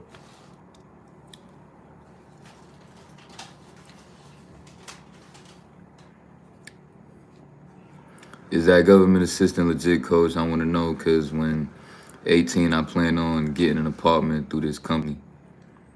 Yeah, it's legit, bro. I wouldn't be in this situation telling y'all niggas that I'm not going through that much. You know what I mean? Like, it's really not that bad, bro. Don't let these other niggas trying to make it seem like, but that's why you got to listen to the source and not be listening to these other niggas that be giving they intake about what I'm going through in my life. Just listen to the nigga that's going through this shit, bro. All them other outside opinions don't fucking matter, because them niggas don't know my life. So them niggas can say whatever the fuck they want to say, but them niggas don't know me, nigga. For me, what the fuck I gotta lie for? And I'm getting on here as a homeless nigga in a homeless shelter. What the fuck I gotta lie for? What I'ma lie about? Like, I don't have no words. So at the end of the day, trust me, bro, this shit is legit, my nigga. These niggas gonna give me a 5-year voucher. They gonna pay 80% of my rent for the next 5 years. I get food stamps. I get like $300, $400 in food stamps every month. If you know, you know. That's a good amount of food stamps to get monthly, my nigga. You could get a lot of shit with that. And, bro, they helping me find fucking apartments, because obviously I'm not in touch with no real estate agents. These niggas have all of those connections, nigga. These niggas is putting me in positions with real estate agents and all of this other shit to be looking at fucking places and going to sign paperwork to move into my next place. These niggas is helping me with everything. They doing all the work. All I'm doing is sitting back, just being a resident in this shit. That's all the fuck I gotta do, is be a resident here. And these niggas is gonna help me with everything else, because it's their fucking job to do that. So I'm in a perfect position where it's not like these niggas feel bad for me or not. They don't give a fuck about me. They just doing their fucking job. And that's all I fucking care about. It's their job to help me. It's not like they feel bad for me. No funny shit. It's their fucking job to get niggas out of homeless shelters so that they can have more space for people that actually need to be here, or just space in general. But they also get paid for moving people out. Like, the company of the homeless shit, they get money for that, for being able to move people out. They get paid for that. So it's their job to put me in position. It's their job. So just know, my nigga, I'm good.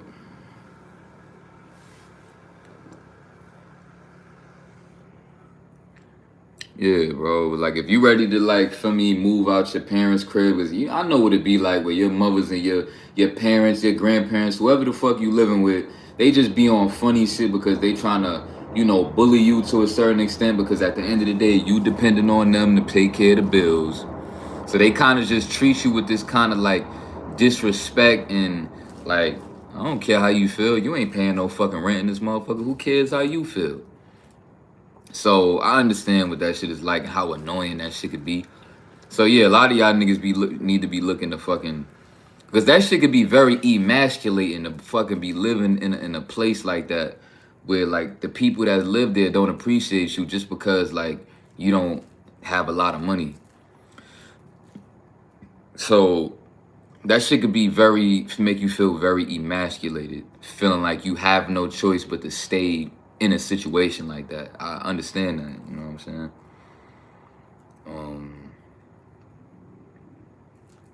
So yeah, just keep y'all head up going through that shit. But I understand what that should be like. Like people just, and that shit need to wake you up about the world that we are living in. At the end of the day, most of these people in this world, bro, they so low vibrational and they so depressed. All they really looking for is like they just looking for somebody to take them out of the situation that they going through. So since you a motherfucker that don't have the money to help your parents feel better or whoever you fucking living with, since you don't have the money to help them, they just got this victim ass mindset where they can't be fucking mature adults because they fucking so beat up by life that they just hate, you know, they just don't want to be around people that can't help them because they fucking weak ass motherfuckers. So but I guarantee you, if you was to fucking walk in your house with a couple bands in your hand and be like, yo, here, take this for the bills, you would see a totally different fucking energy from the people that you living with. Am I right or am I right?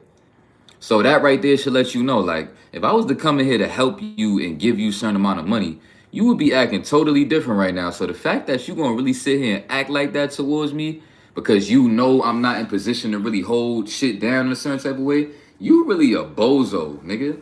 So you got to start looking at these niggas around you like they just bozos, bro. Don't even take them serious because they just want somebody to fucking save them. They, you know, dependent ass motherfuckers. Dependent. They don't have a hustler's mindset where they thinking about keeping a positive mentality so that they can position themselves to change their reality. They're not thinking like that. They thinking because you can't help them, now they just want to be more around and having fucking attitudes as a grown ass fucking person. You grown as hell throwing tantrums because niggas can't help you with bills. You a fucking adult, nigga. You supposed to be handling that shit. You not supposed to be putting that burden on me as a young nigga out here trying to figure my shit out, trying to learn how to maneuver out here in this world.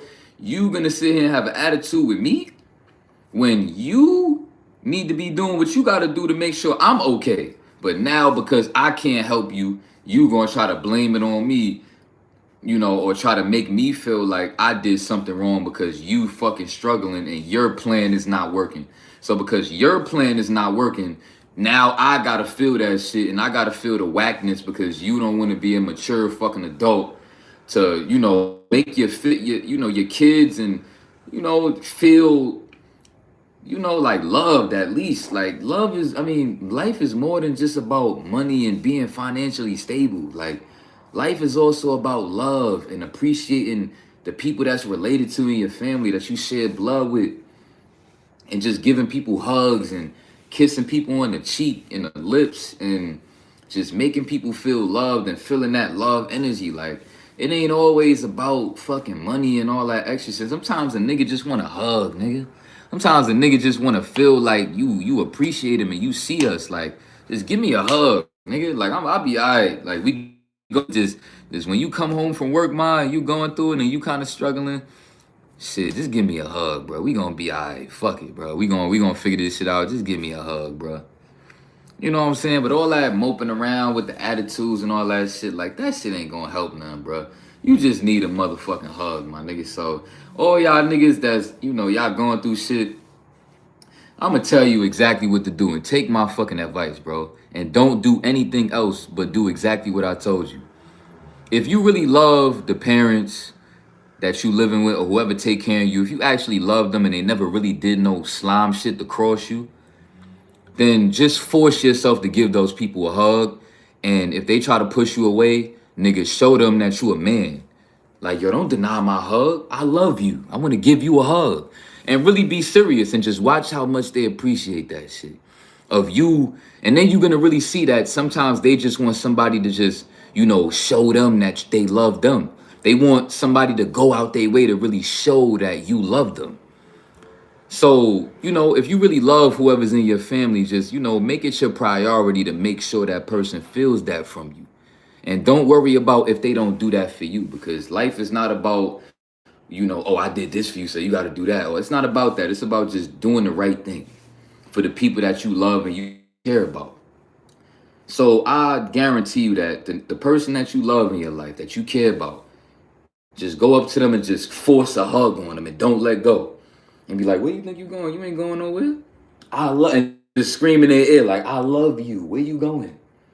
I love you. You love me. We are a happy family with a great big hug and kisses for you too.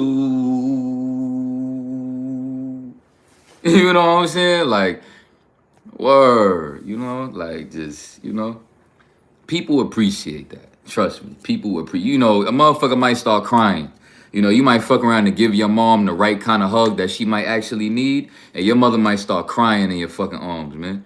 You fucking go hug your mother and you go tell your mother like, yo, ma, I love you. You such a strong woman, ma. I love you so much. Watch what that shit do to your fucking mother, bro. Watch what that shit do to your auntie. Watch what that shit do to your grandmother. Like I said, because everybody don't relate to my life and like the shit that I had to go through. So I don't want to make it seem like, you can't love your family because I went through what I went through with my family. Like everybody's life is different. And I would have absolutely loved to be in a position where I could like just have a loving, happy family, shit like that. Where like I actually genuinely, feel love from them and I can give them love. I would have loved to do that because I love doing them type of things. Stinking ass fucking sauce, bro. Ugh. Ugh.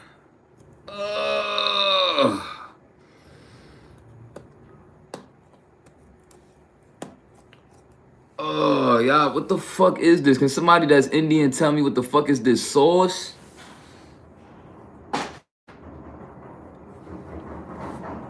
Nigga. Say you needed that? That's beautiful, man.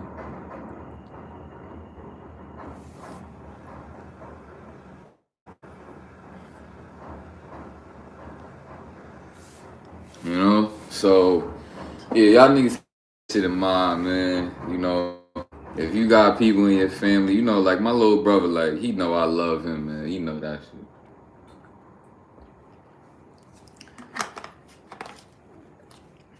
My son gonna know I love him, man. I'm gonna be loving the shit out of my son. So yeah, just keep that shit in mind, bro. Don't be too caught up in just hustling. Like if you meet some good, genuine people out here that you really feel like is a good friend group for you, or you feel like, this is a good girl that you found, or like, you got good people in your family that you appreciate, that love you, just make it your duty to also reciprocate that energy. And make it your duty to, invest in those people. Invest your time, invest, your love into those people because that shit is gonna, also raise your vibration, putting out that kind of frequency. And I try my best to do that shit when I get on this YouTube platform and transmute that energy by trying to be here for people that would appreciate somebody like me and my presence and the messages that I have. And my way of, just doing that for the world is kind of like my opportunity of putting out a high vibrational energy,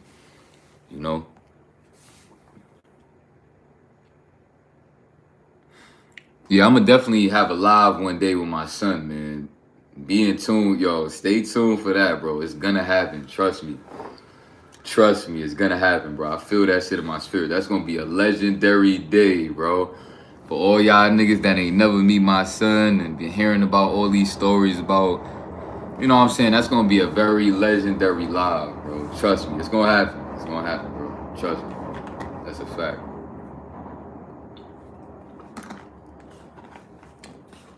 You know?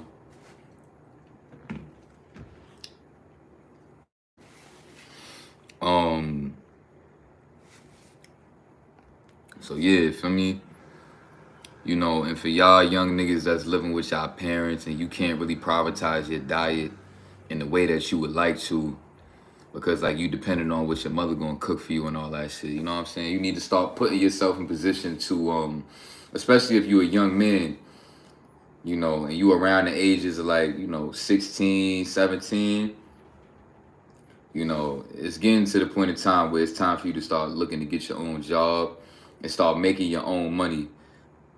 Because you know, the younger that you start focusing on your spiritual journey and your diet and things of that nature, bro, the earlier the better. So please, as young niggas, please, please, please don't get caught up in this fucking mindset of, oh, I'm young, so I'm a be alright because I'm young. Or you looking at niggas like me because I'm 26 and you might be 18, so you thinking, you know, because you 18, like you still young, you ain't gotta worry about certain shit. Yo, bro, start now. I don't know what niggas be telling y'all niggas, bro. Start, the younger the better, bro. The younger that you can start on taking your spiritual journey seriously, as if you were my age and 26, that's exactly what you need to be doing, bro. You don't need to wait until you my age. You don't need to wait until you in your 20s. Nigga, do it now. Nigga, take that shit dead ass serious, bro. Because I promise you, you are gonna make mad mistakes. So you need to start taking it serious now. Get all of the mistakes out the way so you can learn. Maybe for the next, you might make mistakes, I don't know, give or take for the next 2-3 years. You might make a bunch of mistakes. You 18, you might make mistakes all the way on your journey trying to take it serious, all the way till you 21, 22. But at least by the time you 21, 22, nigga, you gonna be on a whole nother level because you was taking that shit serious for years, making all the mistakes that you needed to make to get you to a certain point where you can now, going forward, do that shit in the right way. So, you know what I'm saying? Keep that shit in mind.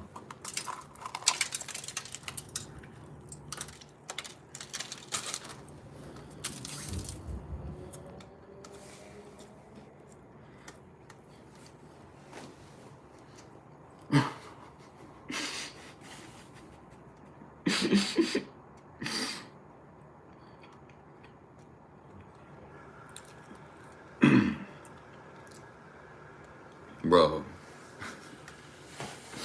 Oh my goodness.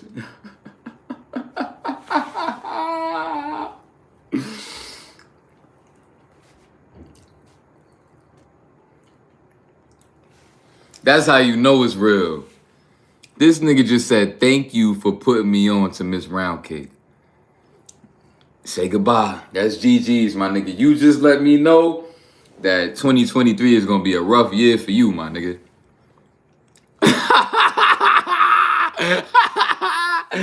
2023 is gonna be a rough year for you, boy. The way you just came on this live in the middle of me talking about some real shit, and you interrupted me talking about some real ass shit to tell me thank you for putting you on the Miss Roundcake. GG's, my nigga. This nigga's gone. You about to get caught up in the same loop that I got caught up in, my nigga. It's over. It's over. It's GG's for this nigga. I'm telling you, bro, she used to have me in a trance. Oh no. Oh no. Oh no. Oh no. That nigga's done.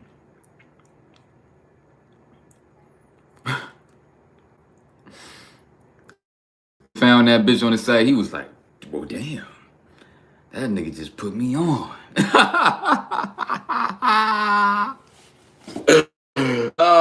I'm jealous because I wish that I could still play around with my time and maybe watch a couple more of those videos, but them days is over for me, I'm going into 2023. We not fucking around, nigga. But I'm jealous of all of the niggas that's gonna hear about all of my favorite stars that I told y'all about, and a few or not y'all niggas gonna be enjoying them bitches. I'm gonna be jealous of y'all niggas. But them days is over for me, man. It's over. Y'all niggas can enjoy that shit. But you need to focus on getting your shit together, bro. Stop fucking playing. No funny shit. This shit is not a game, bro. But I get it. Some of y'all niggas gonna be caught up in y'all little phases of going through relapse cycles for a long time. You know what I'm saying? Like, bro, I've been going through relapse cycles since I heard about the journey when I was 22. And so I learned about the journey in 2019. And now we about to go into 2023. So that's been 3 years that I've been relapsing. Straight 3 years. So, you know, if you're a young nigga and you heard about the journey, let's say you was 18, and, you know, maybe for the next 3 years, you might be going through a new type of addiction because now, you know, the urges is a little bit different. You know, The edging feel a little bit different, and you might start coming across new fucking sight stars. So it's a tough battle, but just stay afloat though. At least just keep pulling yourself every time you fall. That's all you can do.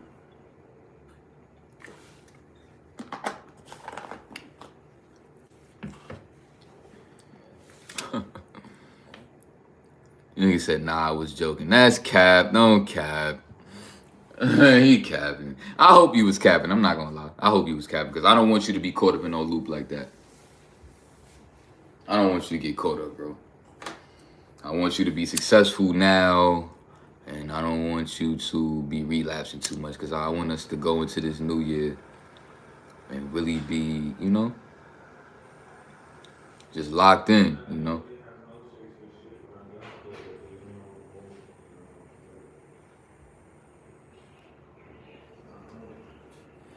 Just relapse, and to make it worse, my birthday is tomorrow. No, that don't mean that it's worse. I don't mean that it's worse. What that mean is that, your birthday is gonna be a fresh start for you. So don't worry about it. But yeah, maybe your birthday, your vibe is probably gonna be a little bit off. Like if we're gonna be 100, you know what I'm saying? Like, if you got people that wanna see you for your birthday or wanna give you birthday presents and all of that birthday shit, your vibe is definitely gonna be a little bit off for your birthday. So, just brace yourself for that. Brace yourself for that. And you gotta take shit like this on the chin so that going forward, you could eventually, just learn about all of the things that you had to learn about on your road to success. You gotta take all of the L's in order to win, bro. I don't know what niggas be trying to teach niggas about the road to success, but the shit come with a lot of fuck ups, nigga. A million of them. Because we doing this shit by ourselves. Ain't no parents teaching us how to do this shit. Y'all niggas is learning about this shit from a nigga living in a homeless shelter.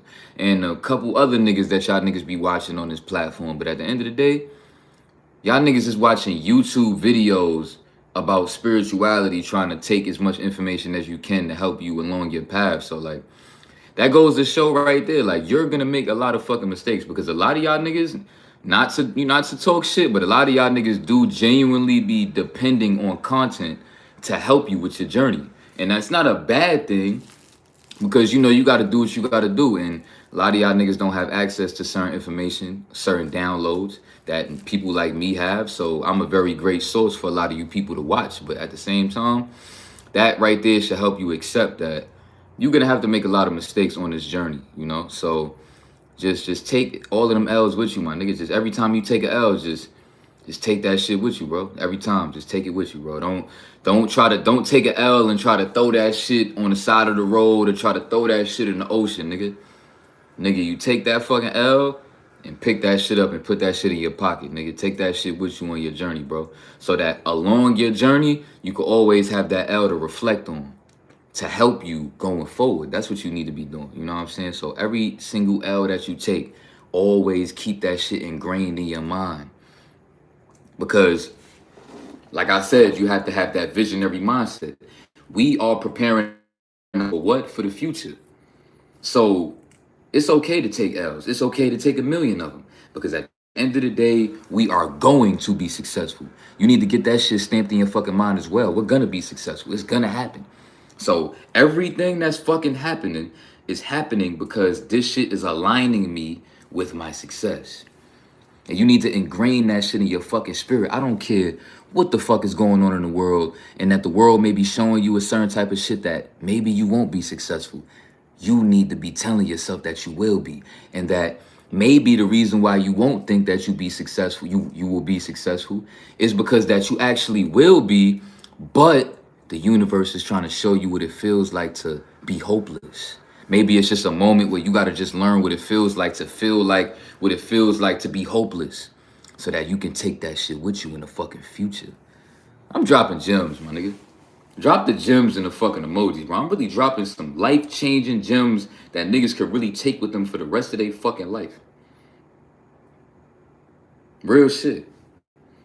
Nigga, that shit,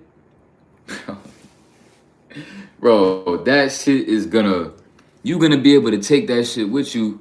Think about it. Okay, one day I'm gonna be a father. So all of the shit that I'm learning that I didn't learn from my father, I'm gonna learn for myself so that when I have kids, I'm gonna be that father that they could come to and lean on for downloads and guidance and gems. I'm gonna get dragged through the mud and sacrifice that shit for my future kids and be able to teach them things that I had to learn on my own. You got to learn how to have that visionary mindset. Y'all young niggas get too caught up in that young nigga mentality when you got to understand that you only a couple years away from being an OG like me. You not a lot of y'all niggas watching this shit. Y'all may be younger than me. You know, certain niggas that's younger than me that's watching. Just because you younger than me, bro, you only a couple years away from 26 years old. That shit is not that far, bro. 26 is not far for a lot of you niggas. So you need to be taking that in between time to really be focused on who you want to be when you 26. Because see, the reason why you looking at the nigga that you looking at right now was because of the manifesting I was doing when I was your age, when I was 18, 16, 20, 22. That's the reason why I'm this person right now that's able to do what I'm able to do on this internet shit. Effortlessly, flawless. You know, not flawless, but like, where I just don't care about the internet shit and I just be doing what I want to do in this shit, move how I want to move, and I don't care about an image. I still be impacting, dropping gems, bro, the whole nine. I don't get nervous on this internet shit ever. Like I got a very high self-esteem. You know what I'm saying? Like I got a lot of great attributes that I really appreciate about myself. And I've gained that shit through being dragged through the mud the majority of my life. So, you know, being dragged through the mud is just gonna make you stronger going forward. And it's just gonna make you appreciate what it's gonna feel like to overcome that shit and have all of that shit to look back on. Where you're just gonna have the moments where you chilling by yourself and you just like, damn, I really overcame a lot of different shit and I stood tall, nigga.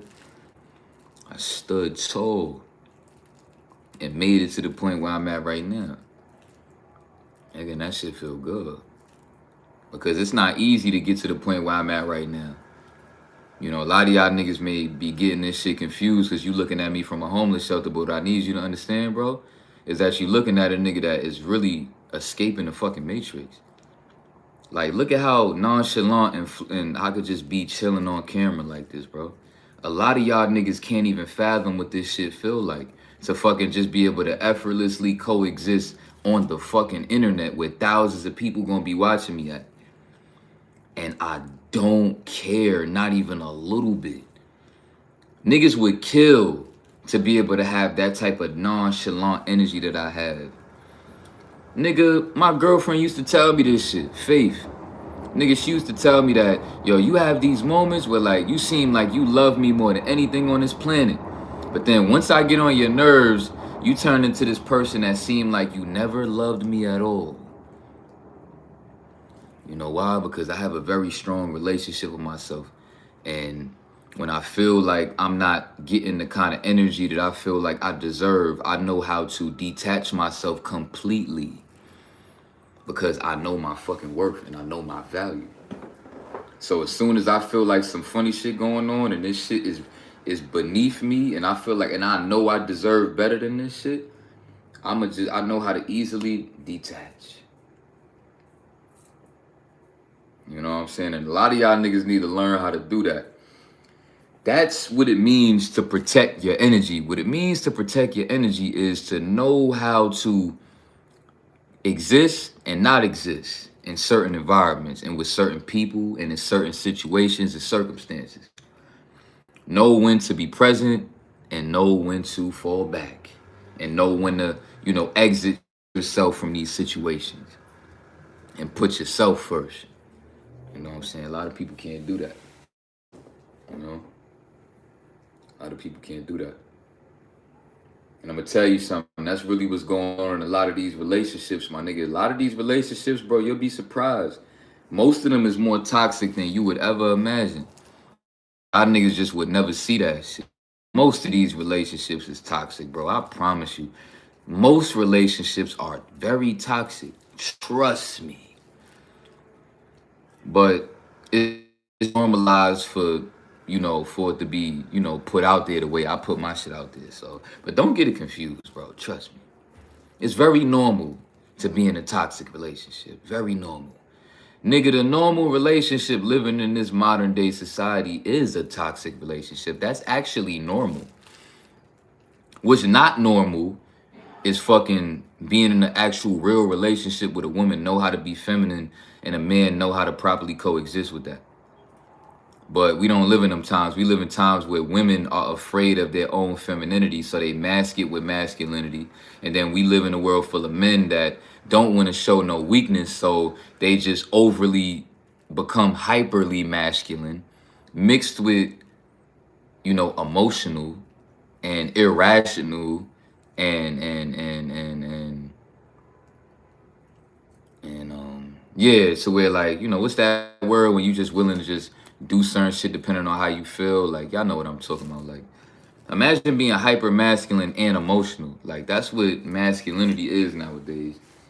And women is afraid to submit because they just don't feel safe enough because of the times that we living in and in the shape that all of these men is in, from just being low vibrational and porn addicts and drug addicts, and your diet is shit. You know what I'm saying? So women don't feel comfortable subconsciously submitting to nobody. So they just, you know, having this masculine energy and they vibe. And niggas just really only having sex with women nowadays. Like, if you ask most niggas, bro, most niggas don't care about no fucking relationship.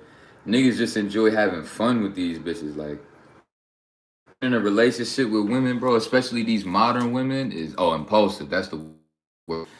Niggas is hyper masculine mixed with being impulsive and emotional. Like, for me, versus now that gotta coexist with a woman that is afraid to submit. So she got femininity mixed with masculinity, and it's just so out of whack. And can't no hyper masculine man coexist with no female that is not even feminine, that got masculinity mixed in her shit. Be mad defensive, and you know what I'm saying? Like, that's a very bad relationship, and that's the world. If the majority of the world is filled with bots and agents, then the majority of this world is filled with toxic relationships. And that rhymed.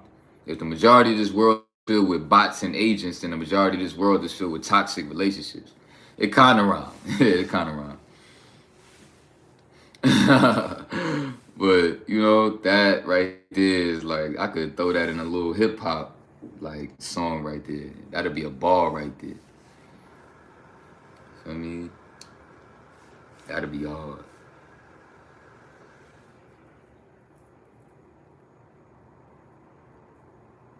Yeah, y'all. For me, like, let's just brace ourselves for these new years. You know what I'm saying? And, and keep your head up during this holiday season, New Year's and all that, and you know, Christmas past, you probably had a trash Christmas because you probably less fortunate. You probably couldn't really get the shit that you wanted, and yeah, that's just how it be, bro. Just keep on moving through and just accept where you are in life and don't complain about it, because complaining ain't gonna help you with nothing. So you gotta just thug that shit out and, just pay attention to yourself on your self-development journey. Pay attention to when you have these random moments when you just wanna go to the store and you wanna buy little bullshit snacks. Really ask yourself, why am I having a moment right now where I just want to eat candy? Why am I having a moment right now where I'm just urging to eat some bullshit? Why am I having a moment where I'm urging to watch the site? Why am I having a moment where I just want to smoke mad weed or drink coffee? Like, always try to, examine yourself from outside perspective looking in on your journey. Always, always. Never just exist. Make sure that you're taking the time out to observe every decision that you make. It's not overthinking. Don't think about it like that. It's not overthinking. It's just that you have to learn how to build a relationship with yourself, and you have to get to know yourself so that you can change yourself and ascend in this matrix. So you have to see where you are right now in this moment and who you've become through all of the agendas of this world and what these agendas of this world have done to you. So you have to pay attention to all of your habits, all of the things that you have urges for, and really learn about the shape that this matrix kind of left you in with the agendas that you was kind of submitting to. So that now going forward, as you learn about these things about yourself, you know how to, for me, start, get the screw, do your thing so that you could really, you know, so you could fix the man in the mirror. For me, that's what it's all about. Um, so yeah, this holiday season, what I want y'all to know too about these parents and shit as well is that they also feel resentment for these holidays because it's a form of embarrassment for anybody that's like has that responsibility in your family to be handing out presents and all that on Christmas and shit, because that's just gonna really show. They feel like it's gonna expose where they really are at financially in life, and they don't want to really have to accept that they not in position to really even give you certain gifts because they going through certain shit financially. So it's also a very embarrassing thing for people to try to have to figure out gifts on a holiday like that. And another thing I want to say about the holidays season is that you also have to pay very close attention to the people around you throughout these times that do take these holidays serious. Because anybody around you that takes these holidays serious, you have to keep that in mind, because if they take, maybe you don't take these holidays seriously because you ascending and you realizing that none of these holidays don't matter anyway. You like, you know what? I'm gonna pay attention to how everybody else that does take these holidays serious. I'm gonna pay attention to how they are around me. Meaning, I'm gonna pay attention to how they, show their appreciation for me, or if they even care to show their appreciation for me at all throughout these times of the holidays, so that I can truly know where I stand with these people. Because you have to pay attention to what people care about, and then pay attention to how they reciprocate that energy, and then that will give you a great aspect of who a person is. Like, for example, y'all done seen me relapse 100 times, but I make sure I keep on getting right back up on this platform, holding myself accountable and bounce right the fuck back, make a mistake and just keep on, feel me, working towards becoming better. That should let you know where I stand at, and the type of person and resilient type of person and focused and passionate type of person that I am. No matter what I'm going through, no matter what mistakes I make, I still get right back up here and take that, assume that responsibility to make sure that even if I might be cursing out trolls and all that funny shit, I still make sure that I'm dropping my gems and I'm putting out that positivity so that niggas is able to take something away from my videos every time they come watch my shit. You know what I'm saying? So that's what it's all about.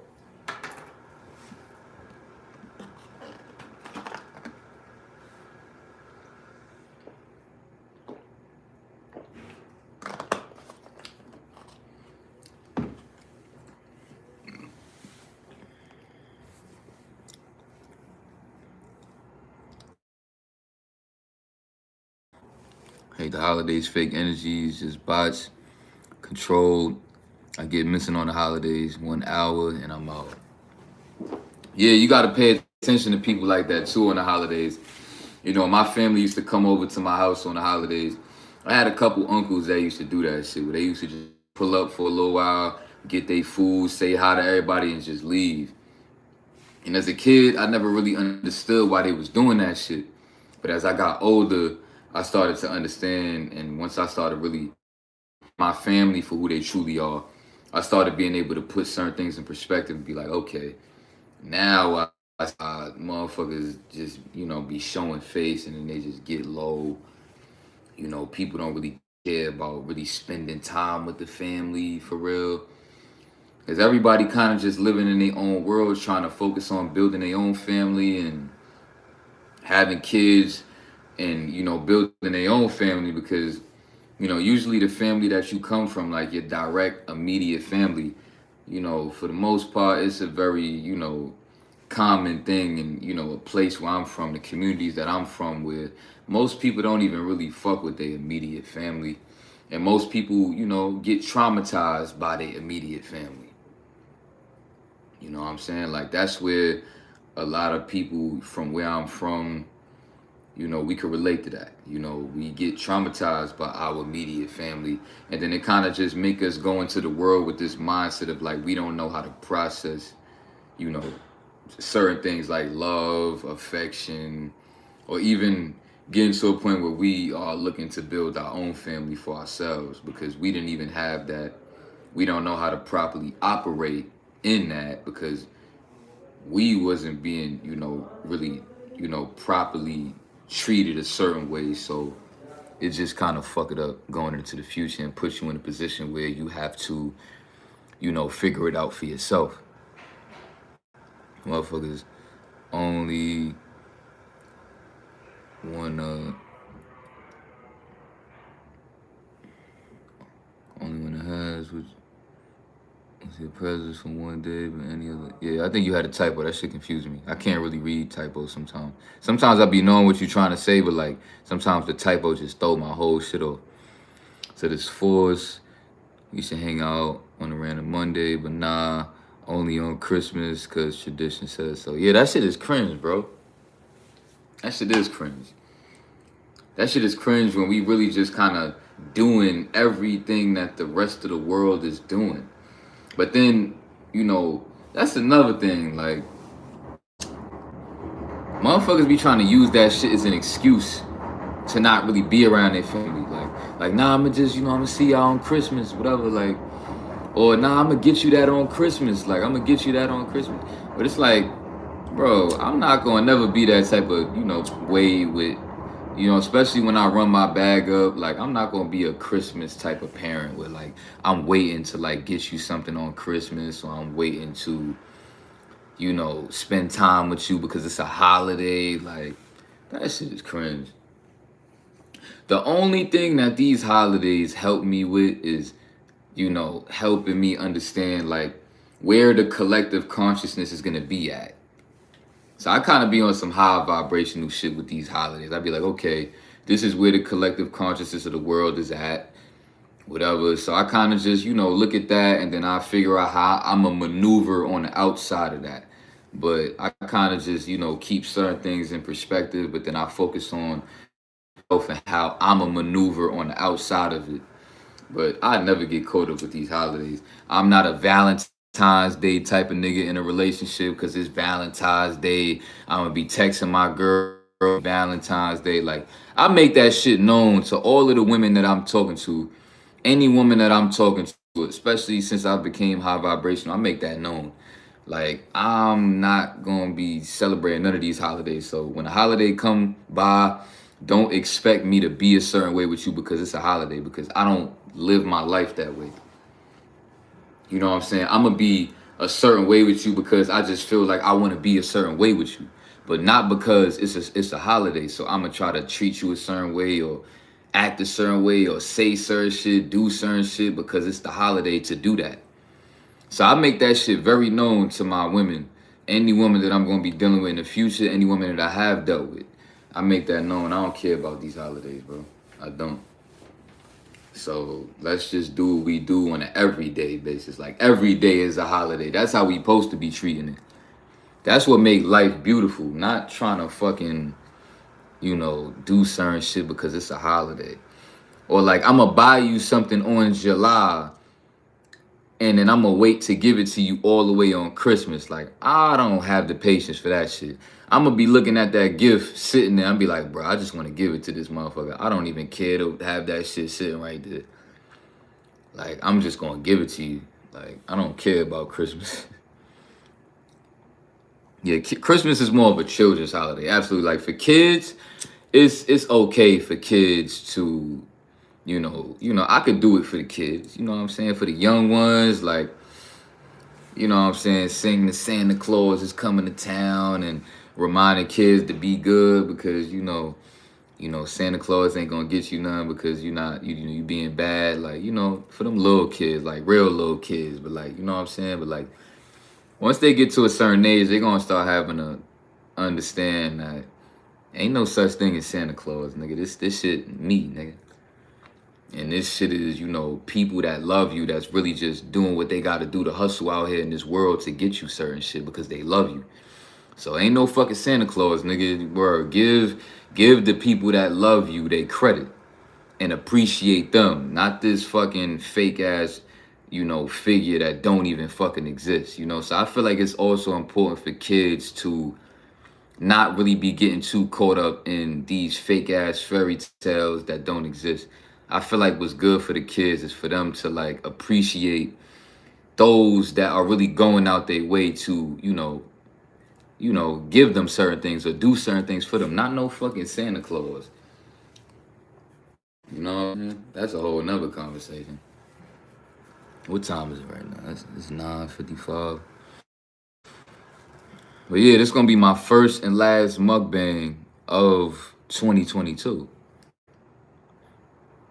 You know what I'm saying?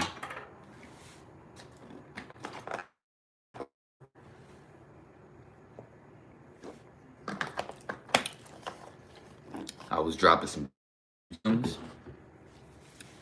So I dropped 2 banger videos in the same day for multiple hours. That's legendary. So hopefully y'all appreciated spending the day with me today. I did 2 live streams back. I did one for 6 hours, came back an hour later. I think this one is about to be like 4 hours. You know what I'm saying? That's legendary. So, and I was dropping gems for fucking 8 hours, 10 hours, matter of fact. 10 hours straight dropping gems, nigga. Legendary videos. That's gonna be classic in the future to come. And that's a beautiful thing. So yeah, man. Make sure y'all eating good, for the rest of the year. Make sure y'all preparing yourself for this new year, man. Because I'm gonna really feel bad for niggas if y'all niggas relapse next year, bro. Y'all niggas telling me about how y'all relapse, bro. I'm gonna be like, damn. Damn. That is tough. Please don't do that shit to yourself, my nigga. That shit is gonna feel so ass. I'm telling you right now, that shit is gonna ruin the rest of your fucking year, bro. I'm telling you. Bro, you gotta think about it. These timelines is set up to be a certain way to trap you in a time lapse. I'm about to drop a gem on you. See, now, for example, going into the new year, they tell everybody to have your New Year's resolutions. Meaning, these resolutions are things that you have to abide by for the new year. Now, if you go into the new year with these resolutions and you fuck up these resolutions, what does that mean for the rest of your year?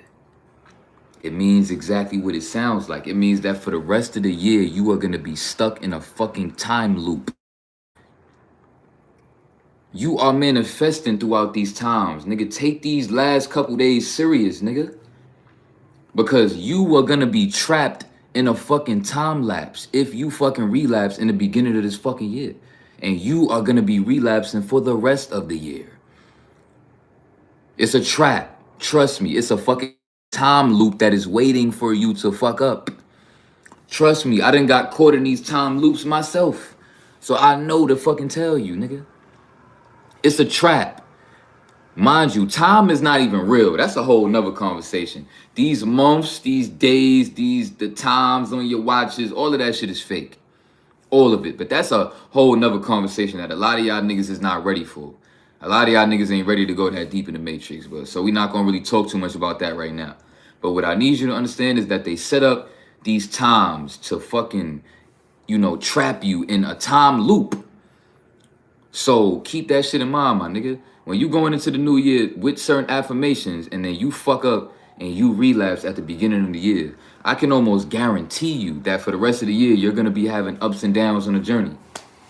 But if you go the rest of this fucking year and you don't relapse and you do that shit for the whole year, don't relapse on no fat, and you go into fucking the next year with your next fucking New Year's resolutions, you're gonna have an even better year because you did it already. You're gonna do it again. Now the next year is gonna be even better. So see, these time loops, you can also reverse them. So focus on reversing these time loops that set to trap you and fuck you up. Really take these time loops fucking serious, my nigga. I'm telling y'all niggas, bro, that's a whole nother conversation. So I'm gonna get off this live stream with that because I feel like I'm about to set myself up to get some sleep because I gotta wake up early in the morning to go to work. So I love y'all. You know, I want to bless y'all with my presence for those that fuck with me for the holiday season. Because I really just don't be caring about these holidays and I just be going ghost. Fuck it. You know, I had a great time with y'all. We dropped a lot of gems. I did a lot of reflecting on my life. And this was helpful going into the new year. And I wish y'all the best going into the new year. When the next time I'm gonna see y'all niggas, when the next time I'm gonna go live. So, you know, just stay strong for the next year, man, from the beginning, and just stay locked in, bro.